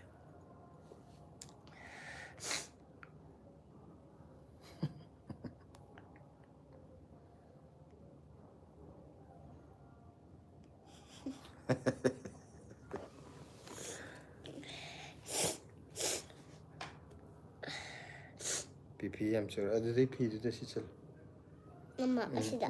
ꯗ ꯁꯤꯠꯆꯜ ꯑꯝꯇꯗꯤ ꯌꯥꯎꯗꯕꯅꯦ ꯁꯨꯝ ꯈꯤꯇꯪ ꯅꯨꯡꯉꯥꯏꯇꯕ ꯃꯥꯅꯦ ꯃꯥꯅꯦ ꯑꯗ ꯑꯉꯥꯡꯁꯤꯡꯒꯤ ꯊꯣꯛ ꯊꯥꯛ ꯆꯪꯉꯦ ꯍꯜꯂꯣ ꯕ꯭ꯂꯦꯁꯤ ꯍꯥꯏꯔꯦ ꯆꯦꯆꯦ ꯈ꯭ꯔꯤꯁꯇꯤꯅꯥ ꯆꯪꯉꯦ ꯈꯪꯕ꯭ꯔꯣ ꯑꯗꯨꯒ ꯋꯥꯈꯜꯒꯤ ꯄꯨꯀꯩ Kama Cheche Kisnana no. ꯁꯤꯗ ꯅꯪꯒ ꯃꯁꯝ ꯇꯦꯟꯕ ꯃꯥꯟꯅꯩ ꯍꯥꯏꯕꯗꯣ ꯅꯪ ꯀꯀꯥ ꯋꯥꯈꯜꯒꯤ ꯄꯨꯀꯩꯅ ꯃꯦꯁꯦꯖ ꯊꯥꯔꯛꯄꯁꯦ ꯁꯤꯁꯤꯒꯤ ꯃꯊꯛꯁꯤ ꯁꯤꯅ ꯆꯦꯆꯦ ꯈ꯭ꯔꯤꯁꯇꯤꯅꯥꯒꯤ Kaida ay ude. ꯇꯨ ꯍꯦꯜꯂꯣ ꯕ꯭ꯂꯦꯁꯤ ꯍꯥꯏꯔꯛꯏꯁꯦ ꯃꯁꯛ ꯁꯤꯗ ꯎꯔꯣꯏꯌꯦ ꯁꯤꯗꯗꯤ ꯃꯁꯛ ꯎꯔꯣꯏꯌꯦ ꯑꯗꯨ ꯀꯀꯥ ꯋꯥꯈꯜꯒꯤ ꯄꯨꯀꯩꯅ ꯋꯥꯎ ꯌꯥꯝ ꯐꯖꯩꯌꯦ ꯊꯣꯏꯊꯣꯏ ꯃꯥꯏ ꯂꯤꯇꯜ ꯐꯦꯔꯤ ꯀꯀꯥ ꯌꯥꯝꯅ ꯄꯥꯝꯖꯔꯦ ꯀꯀꯥꯒꯤ ꯑꯣꯏꯖꯔꯒꯦ ꯍꯥꯏ ꯅꯪꯅ ꯂꯥꯏ ꯌꯦꯛꯄꯗꯣ ꯀꯀꯥꯅꯦ ꯌꯥꯝ ꯐꯖꯔꯦ ꯀꯀꯥꯒꯤ ꯑꯣꯏꯖꯔꯒꯦ ꯍꯥꯏ Oye. ꯑꯣꯏꯖꯔ Ay. ꯍꯌꯦꯡ ꯂꯥꯛꯄꯗ ꯄꯤꯒꯦ ꯍꯥꯏꯌꯣ Hanging laga pe butterfly to color to it. Butterfly colour ꯇꯧꯍꯧꯗ꯭ꯔꯕ ꯕꯇꯔꯐ꯭ꯂꯥꯏ ꯀꯂꯔ ꯇꯧꯕ ꯅꯪ ꯋꯥꯠꯍꯧꯔꯤ ꯕꯇꯔꯐ꯭ꯂꯥꯏꯗꯨꯗꯤ ꯄꯤꯇ꯭ꯔꯨ ꯄꯤꯛꯏꯍꯦ ꯑꯗꯨꯒ 19 ꯌꯨꯖꯔꯅ ꯕ꯭ꯂꯦꯁꯤ ꯂꯞ ꯍꯥꯏꯔꯦ 19 ꯌꯨꯖꯔꯅꯁꯨ ꯂꯞ ꯄꯤꯔꯛꯑꯦ ꯕ꯭ꯂꯦꯁꯤꯒꯤ ꯑꯗꯨꯒ ꯗꯗꯥ ꯃꯣꯃꯣꯅ ꯑꯗꯣ ꯀꯀꯥꯁꯦ ꯆꯍꯤ ꯑꯝꯇ ꯍꯥꯏꯕꯤꯔꯛꯑꯣ ꯑꯩꯅ ꯅꯍꯥꯟꯗꯩ ꯈꯟꯕꯗ 45 ꯑꯗꯨꯝ ꯇꯥꯔꯒ ꯂꯩ 45 ꯑꯣꯏꯅ ꯑꯗꯨꯝ ꯈꯜꯂꯒ ꯂꯩꯔꯦ ꯍꯥꯏꯔꯤꯌꯦ 19 ꯌꯨꯖꯔꯅ ꯕ꯭ꯂꯦꯁꯤ ꯏꯁꯩ ꯁꯛꯂꯛꯑꯣ ꯍꯥꯏ ꯕ꯭ꯂꯦꯁꯤꯁꯦ ꯂꯣꯛ ꯈꯨꯔꯦ ꯑꯗꯨꯅ ꯏꯁꯩ ꯁꯛꯄꯗꯤ ꯉꯁꯤ ꯈꯤꯇꯪ ꯐꯔꯛ ꯇꯥꯔꯦ ꯃꯊꯪꯒꯤ ꯂꯥꯏꯞꯇ ꯑꯣꯏꯅ ꯁꯛꯍꯜꯂꯁꯤ ꯃꯥ ꯋꯥ ꯉꯥꯡꯕꯁꯨ ꯈꯤꯇꯪ ꯅꯨꯡꯉꯥꯏꯇ꯭ꯔꯦ ꯉꯁꯤꯁꯦ ꯃꯥꯏꯗꯤ ꯑꯗꯨꯒ ꯑꯉꯥꯡꯁꯤꯡꯒꯤ ꯊꯣꯛ ꯃꯦꯁꯦꯟꯖꯔꯗꯨꯗ ꯊꯥꯛꯅ ꯀꯩꯅꯣ ꯌꯥꯝ ꯊꯥꯖꯤꯜꯂꯛꯑꯦ 19 ꯌꯨꯖꯔꯅ ꯇꯥꯔꯒꯦꯕ ꯍꯥꯏ ꯑꯗꯨꯒ ꯋꯥꯈꯜꯒꯤ ꯄꯨꯀꯩꯅ ꯊꯦꯡꯛ ꯌꯨ ꯁꯣ ꯃꯆ ꯍꯥꯏꯔꯛꯑꯦꯀꯣ 19ꯒꯤ ꯌꯨꯖꯔꯅ ꯂꯥꯏꯗꯣ ꯌꯦꯡꯒꯦ ꯕ꯭ꯂꯦꯁꯤ ꯍꯥꯏ ꯅꯪꯅ ꯌꯦꯛꯏꯗꯣ ꯌꯦꯡꯒꯦ ꯄ꯭ꯔꯦꯝ ꯀꯩ ꯍꯥꯏꯕꯅꯣ ꯃꯥꯏ ꯍꯧꯖꯤꯛ ꯃꯪꯒꯤꯗ No, ꯂꯥꯛꯇꯦ no, I ꯄ꯭ꯔꯦꯝ collect ꯑꯝꯇ only ꯂꯥꯛꯇꯦ butterfly. ꯂꯨꯀ꯭ꯔꯥꯝ ꯀꯩꯅꯣꯒꯤ ꯂꯨꯀ꯭ꯔꯥꯝ ꯄ꯭ꯔꯦꯝ ꯅꯪꯒꯤꯁꯦ ꯃꯦꯁꯦꯟꯖꯔꯗꯔꯣ ꯀꯩꯅꯣ ꯃꯦꯁꯦꯟꯖꯔꯗ ꯀꯩ ꯊꯥꯈꯤꯕ꯭ꯔꯥ ꯀꯩꯗ ꯃꯦꯁꯦꯟꯖꯔꯗ ꯊꯥꯈꯤꯕꯅꯣ ꯅꯠꯇ꯭ꯔꯦ ꯃꯥꯏꯁꯦ ꯃꯦꯁꯦꯟꯖꯔꯗꯗꯤ ꯌꯥꯎꯕ ꯎꯗꯦ ꯍꯥꯏꯕ ꯑꯩꯈꯣꯏꯒꯤ ꯀꯩꯅꯣꯗ ꯀꯃꯦꯟ ꯑꯣꯏꯅ ꯄꯤꯈ꯭ꯔꯤꯔꯣ ꯚꯤꯗꯤꯑꯣꯗ ꯅꯠꯇ꯭ꯔꯒꯅ ꯐ꯭ꯔꯦꯟ ꯔꯤꯀ꯭ꯋꯦꯁ ꯊꯥꯔꯤꯕ꯭ꯔꯥ ꯑꯗꯨꯒ ꯁꯣꯅꯤꯌꯥ ꯅꯤꯡꯊꯧꯖꯝꯅ ꯆꯦ ꯁꯤꯂꯥ ꯀꯩ ꯑꯆꯥꯄꯣꯠ ꯂꯩꯔꯝꯃꯣ ꯍꯥꯏꯅꯣ ꯑꯩꯅ ꯉꯥꯏꯔꯝꯕꯗ ꯀꯪꯂꯥꯗ ꯉꯁꯥꯏ ꯀꯩꯀꯩ ꯍꯥꯏꯈ꯭ꯔꯒꯦ ꯇꯥꯍꯧꯗ꯭ꯔꯦ ꯍꯥꯏ ꯀꯔꯤꯕ ꯃꯥꯁꯦ ꯀꯥꯏꯗꯩꯅꯦꯕ ꯁꯣꯅꯤꯌꯥꯁꯦ ꯁꯣꯅꯤꯌꯥ ꯅꯤꯡꯊꯧꯖꯝ ꯅꯪ ꯀꯥꯏꯗꯩꯅꯣ ꯁꯤꯂꯥꯅ ꯀꯩꯅꯣꯗꯩ ꯅꯠꯇ꯭ꯔꯣ ꯊꯥꯡꯃꯩꯕꯟ ꯊꯥꯡꯃꯩꯕꯟ ꯍꯥꯏꯕ꯭ꯔꯥ ꯀꯅꯥ ꯏꯆꯦ ꯀꯩꯅꯣꯒꯤ ꯃꯃꯥꯟꯅꯕꯤꯅꯦ ꯍꯥꯏꯕꯗꯣ ꯑꯣꯏꯔꯝꯗꯧ ꯃꯥꯜꯂꯦ ꯅꯠꯇꯦ ꯅꯠꯇꯕ꯭ꯔꯥ ꯅꯪꯉꯣꯟꯗ ꯏꯆꯦ ꯀꯧꯔꯒ ꯏꯆꯦꯗꯨꯒꯤ ꯑꯣ ꯑꯣ ꯃꯃꯥꯟꯅꯕꯤꯕꯨ ꯀꯔꯤ ꯅꯠꯇꯦ ꯀꯣꯛꯁꯤ ꯃꯥ ꯅꯠꯇꯦꯅꯦ ꯆꯥꯛꯁꯜꯂꯛꯏꯁꯦ ꯑꯩꯅ ꯍꯥꯏꯁꯦ ꯏꯆꯦ ꯃꯝꯇꯥꯒꯤ ꯑꯃꯗꯨꯅ ꯀꯔꯝꯕꯅꯣ ꯑꯗꯨꯁꯨ ꯁꯣꯅꯤꯌꯥ ꯀꯧꯕ꯭ꯔꯣ ꯀꯔꯝ ꯑꯗꯨ ꯇꯧꯒꯦ ꯅꯠꯇꯦ ꯑꯗꯨꯗꯨꯅ ꯕꯦꯡꯒ꯭ꯂꯣꯔꯗ ꯂꯩꯕꯗꯣ ꯀꯔꯤꯕ ꯑꯩꯈꯣꯏꯅ ꯁꯣꯅꯤꯌꯥꯁꯦ ꯀꯩꯅꯣꯗꯒꯤꯔꯣ ꯑꯩ ꯀꯩꯅꯣ ꯆꯥꯅꯤꯡꯉꯦ ꯊꯥꯡꯃꯩꯕꯟꯗ ꯀꯩꯅꯣ ꯑꯣꯏꯈꯤꯗꯥꯏꯅꯦ ꯁꯣꯅꯤꯌꯥꯗꯤ ꯀꯔꯤꯕ ꯇꯟ ꯑꯃꯨꯕꯗꯣ ꯀꯔꯤꯕ ꯆꯥꯎꯇꯟ ꯆꯥꯛꯍꯥꯎ ꯇꯟ ꯌꯥꯝ ꯆꯥꯅꯤꯡꯉꯦ ꯃꯇꯨꯝ ꯃꯇꯨꯝꯁꯨ ꯂꯩꯕꯅꯦꯕ ꯏꯀꯥꯏꯗ꯭ꯔꯥ ꯈꯪꯗꯦ ꯀꯩꯒꯤ ꯅꯪ ꯑꯗꯨ ꯌꯥꯝ ꯆꯥꯅꯤꯡꯉꯤꯗ ꯍꯥꯏꯗꯤ ꯆꯥꯅꯤꯡꯉꯦ ꯑꯃꯨꯛꯁꯨ ꯊꯥꯔꯛꯑꯦ ꯑꯗꯨ ꯃꯣꯃꯣ ꯎꯔꯕ ꯆꯥꯅꯤꯡꯉꯦ ꯀꯩꯅꯣ ꯅꯣꯏ ꯑꯗꯨ ꯌꯥꯝ ꯆꯥꯅꯤꯡꯉꯦ ꯑꯩ ꯅꯣꯏ ꯅꯦꯅꯦꯅ ꯑꯃꯨꯛꯁꯨ ꯌꯩꯈ꯭ꯔꯤꯁꯦ ꯎꯔꯕ ꯑꯗꯨꯒ ꯉꯥꯏꯈꯣ ꯃꯦꯁꯦꯖ ꯑꯃꯅꯤ ꯀꯩꯅꯣ ꯇꯧꯔꯝꯃꯦ ꯂꯥꯏꯠꯇ ꯊꯥꯈꯤꯕꯅꯦ ꯍꯥꯏꯕ ꯅꯪꯒꯤ ꯀꯩꯅꯣꯗꯣ ꯑꯩꯈꯣꯏꯒꯤ ꯄ꯭ꯔꯦꯝꯅ ꯊꯥꯈꯤꯕꯗꯣ ꯀꯔꯤꯗ ꯊꯥꯏꯕ ꯂꯥꯏꯠ LITE ꯂꯥꯏꯠ ꯇꯧꯕꯗꯣ ꯑꯗꯨꯒ ꯏꯆꯦ ꯁꯦꯟꯄꯥꯏꯅ ꯕ꯭ꯂꯦꯁꯤ ꯌꯥꯝ ꯍꯩꯌꯦ ꯍꯥꯏꯔꯛꯑꯦ ꯑꯗꯨꯒ ꯄ꯭ꯔꯦꯝꯅ ꯐꯦꯁꯕꯨꯛ ꯂꯥꯏꯠꯇ ꯊꯥꯈꯤꯕꯅꯦ ꯇꯥꯃꯣ ꯍꯥꯏꯔꯛꯑꯦ ꯑꯗꯨꯒ ꯃꯣꯃꯣꯅ ꯌꯥꯔꯒꯗꯤ ꯍꯥꯏꯀꯣ ꯑꯗꯨꯒ ꯌꯨꯖꯔꯅ ꯌꯥꯝ ꯍꯩꯌꯦ ꯕ꯭ꯂꯦꯁꯤ ꯌꯥꯝ ꯐꯖꯩ ꯂꯥꯏꯗꯣ ꯍꯥꯏꯀꯣ ꯑꯗꯨꯒ 19 ꯌꯨꯖꯔꯅ ꯑꯩꯗꯤ ꯂꯥꯏ ꯌꯦꯛꯄ ꯌꯥꯝꯅ ꯄꯥꯝꯖꯩ ꯑꯗꯣ ꯍꯩꯗꯤ ꯍꯩꯇꯦ ꯍꯥꯏ ꯀꯔꯤꯕ ꯃꯥꯒꯤ ꯍꯧꯖꯤꯛꯀꯤ ꯄ꯭ꯔꯦꯝ ꯀꯔꯤꯕ ꯂꯨꯀ꯭ꯔꯥꯝ ꯂꯨꯀ꯭ꯔꯥꯝꯁꯤ ꯑꯗꯨ ꯂꯝ ꯗꯦꯕꯤ ꯍꯥꯏꯗꯣꯏꯔꯥ ꯕ꯭ꯂꯦꯁꯤꯁꯦ ꯀ꯭ꯂꯥꯁ ꯀꯌꯥ ꯀꯥꯔꯒꯦ ꯕ꯭ꯂꯦꯁꯤꯁꯦ ꯅꯔꯁꯔꯤꯗ ꯇꯝꯃꯤ ꯍꯧꯖꯤꯛ ꯁꯔꯖꯤꯠ ꯅꯤꯡꯊꯧꯖꯝꯅ ꯕ꯭ꯂꯦꯁꯤ ꯀ꯭ꯂꯥꯁ ꯀꯌꯥ ꯀꯥꯔꯤꯅꯣ ꯑꯦꯛꯖꯥꯝ ꯇꯧꯔꯕꯣ ꯍꯥꯏ ꯌꯦꯡꯍꯜꯂꯣ ꯌꯦꯡꯍꯜꯂꯒꯦ ꯕ꯭ꯂꯦꯁꯤꯁꯦ ꯍꯧꯖꯤꯛ ꯀ꯭ꯂꯥꯁ ꯅꯔꯁꯔꯤꯅꯦ ये वाला चीज है ꯃꯥꯒꯤ ꯑꯦꯛꯖꯥꯝꯗꯤ ꯑꯍꯥꯟꯕꯒꯤ ꯇꯦꯁꯇꯤ ꯂꯣꯏꯈ꯭ꯔꯦ ꯑꯗꯨꯒ ꯃꯣꯏ ꯐꯥꯏꯅꯦꯜ ꯑꯦꯛꯖꯥꯝꯗꯤ ꯗꯤꯁꯦꯝꯕꯔꯗ ꯇꯥꯗꯣꯏꯕ ꯐꯥꯏꯅꯦꯜ ꯑꯦꯛꯖꯥꯝ ꯑꯣꯏꯗꯣꯏꯔꯣ ꯗꯤꯁꯦꯝꯕꯔꯒꯤꯁꯤꯕꯣ ꯗꯤꯁꯦꯝꯕꯔꯗ ꯂꯩꯌꯦ ꯑꯦꯛꯖꯥꯝ ꯇꯨ ꯃꯥꯅ ꯃꯥ ꯌꯦꯛꯄꯁꯦ ꯑꯃꯨꯛꯇ ꯌꯦꯡꯍꯜꯂꯨ ꯕꯇꯔꯐ꯭ꯂꯥꯏꯒꯁꯦ ꯀꯂꯔ ꯇꯧꯕ ꯂꯣꯏꯔꯦ ꯇꯨꯁꯤ ꯃꯌꯥꯝ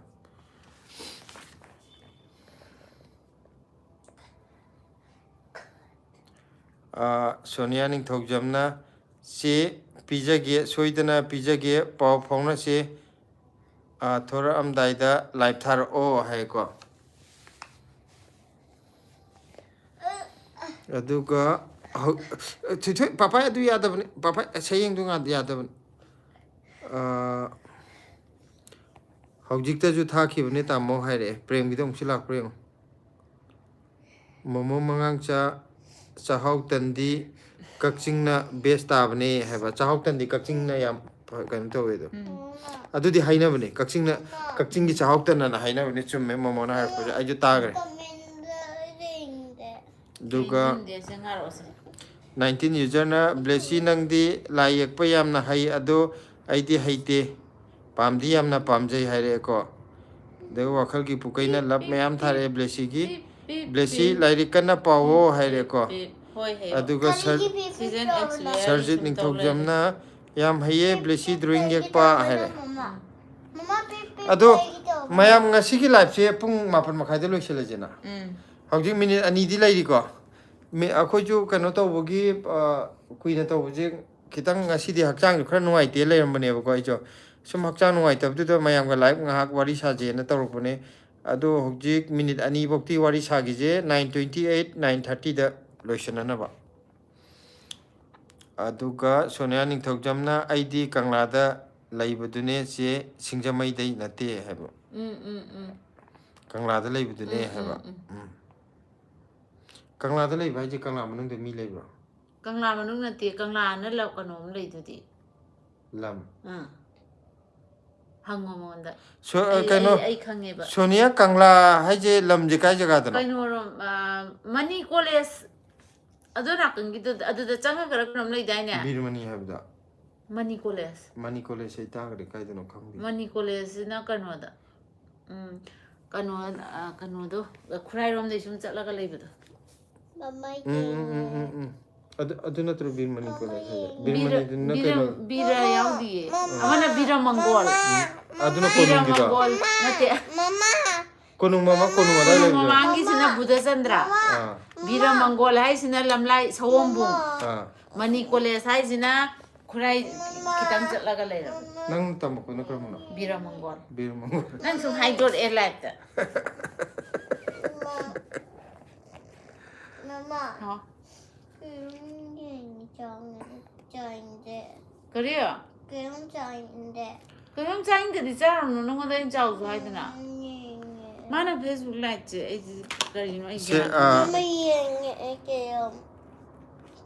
mama mama kaino 19 years na bye kaka bye blessy hello bye wakhal ki pukai kaka na chakhau tan kakching gi bora suhi suibum and chakshu kakching na fast ne tamo hoi chume mayam je loin maming di tare adai da sida chakshu ji ma chadri akoina aduga chuhi budi hoi khangi ko atai di tasty loi tawre aduga kaino je chakshu je amta di handak thokpu di chage akhoi prem gi facebook da kari haina kano lege photo je kari hapke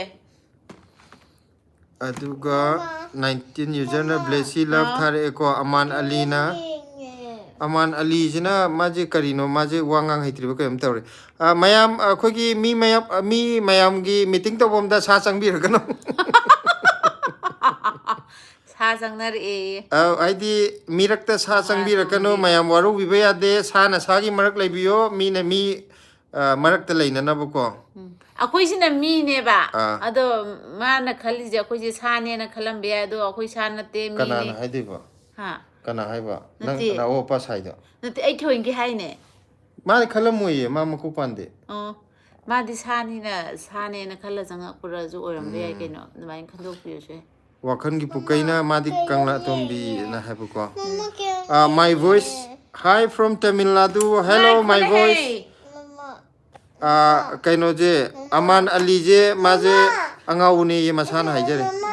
Aman Ali nang sagi marakta dum lebiyo marakta changbi rakanu waru bibaya de. Akhoi gi prem je Facebook da mai photo hapro hapta bro dum thai biro. 19 na inama bye today. Wish you all love. Okay, bye. Mama. Ha. Game Kai cha ge hai no. Kai no nang cha ning je haro. Chip cha ge ra. Morok sa bi da. Wakali pukaina kangla manung desu kangla senahan bagi quarter yam laibane heba. Okay. Sijmadi khangda bahana. Sila ni tujamna singda kadang bandai ni. Oh Sonia ni tujamna ne maje singda kadang bandai ni hebasi. Dada kangla da thabak taba. Okay. Kangla singda rom dagi ne ba kangla da thabak taba ki kangla da laiba. Okay, edi kangla manung da mai lai je khangde ba. Quarter kai lai ju khangde ba na. Kangla da ai su khang de quarter lai ye je.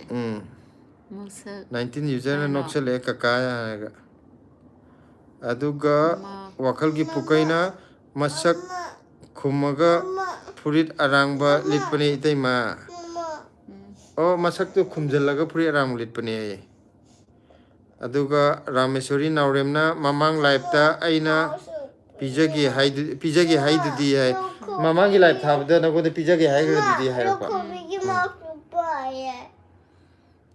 aduga Siam Commando aikoi maitai ni kuki nate Mama. Kai no. Kai cha ge hai na haro. kai dorge la Mark su ning ya. sikai no nai ba School ja kha na ko da ban. sa hai 19 user na mane sa sanglakano hai ha marks ti ahing ai school chapado ukadong ni hai tumba do mark kana upatum nage ka marks ti ahing school chapado ukado okay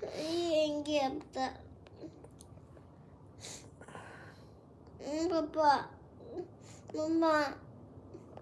senpai na chaksu haise kari pot no chaksu haise kari pot no heba chaksu je na han tang khabane khoida khoigi kaino gi type ta seme haidane paknam gi type ta seme habdo Sing na taro. sing toroga seme habane Aman Ali na saugunu ko hap ni soibani haira khangde maije aduga Siam Commando kai mathel chage ise yamba haibani battery ju down hoigre kano la warning la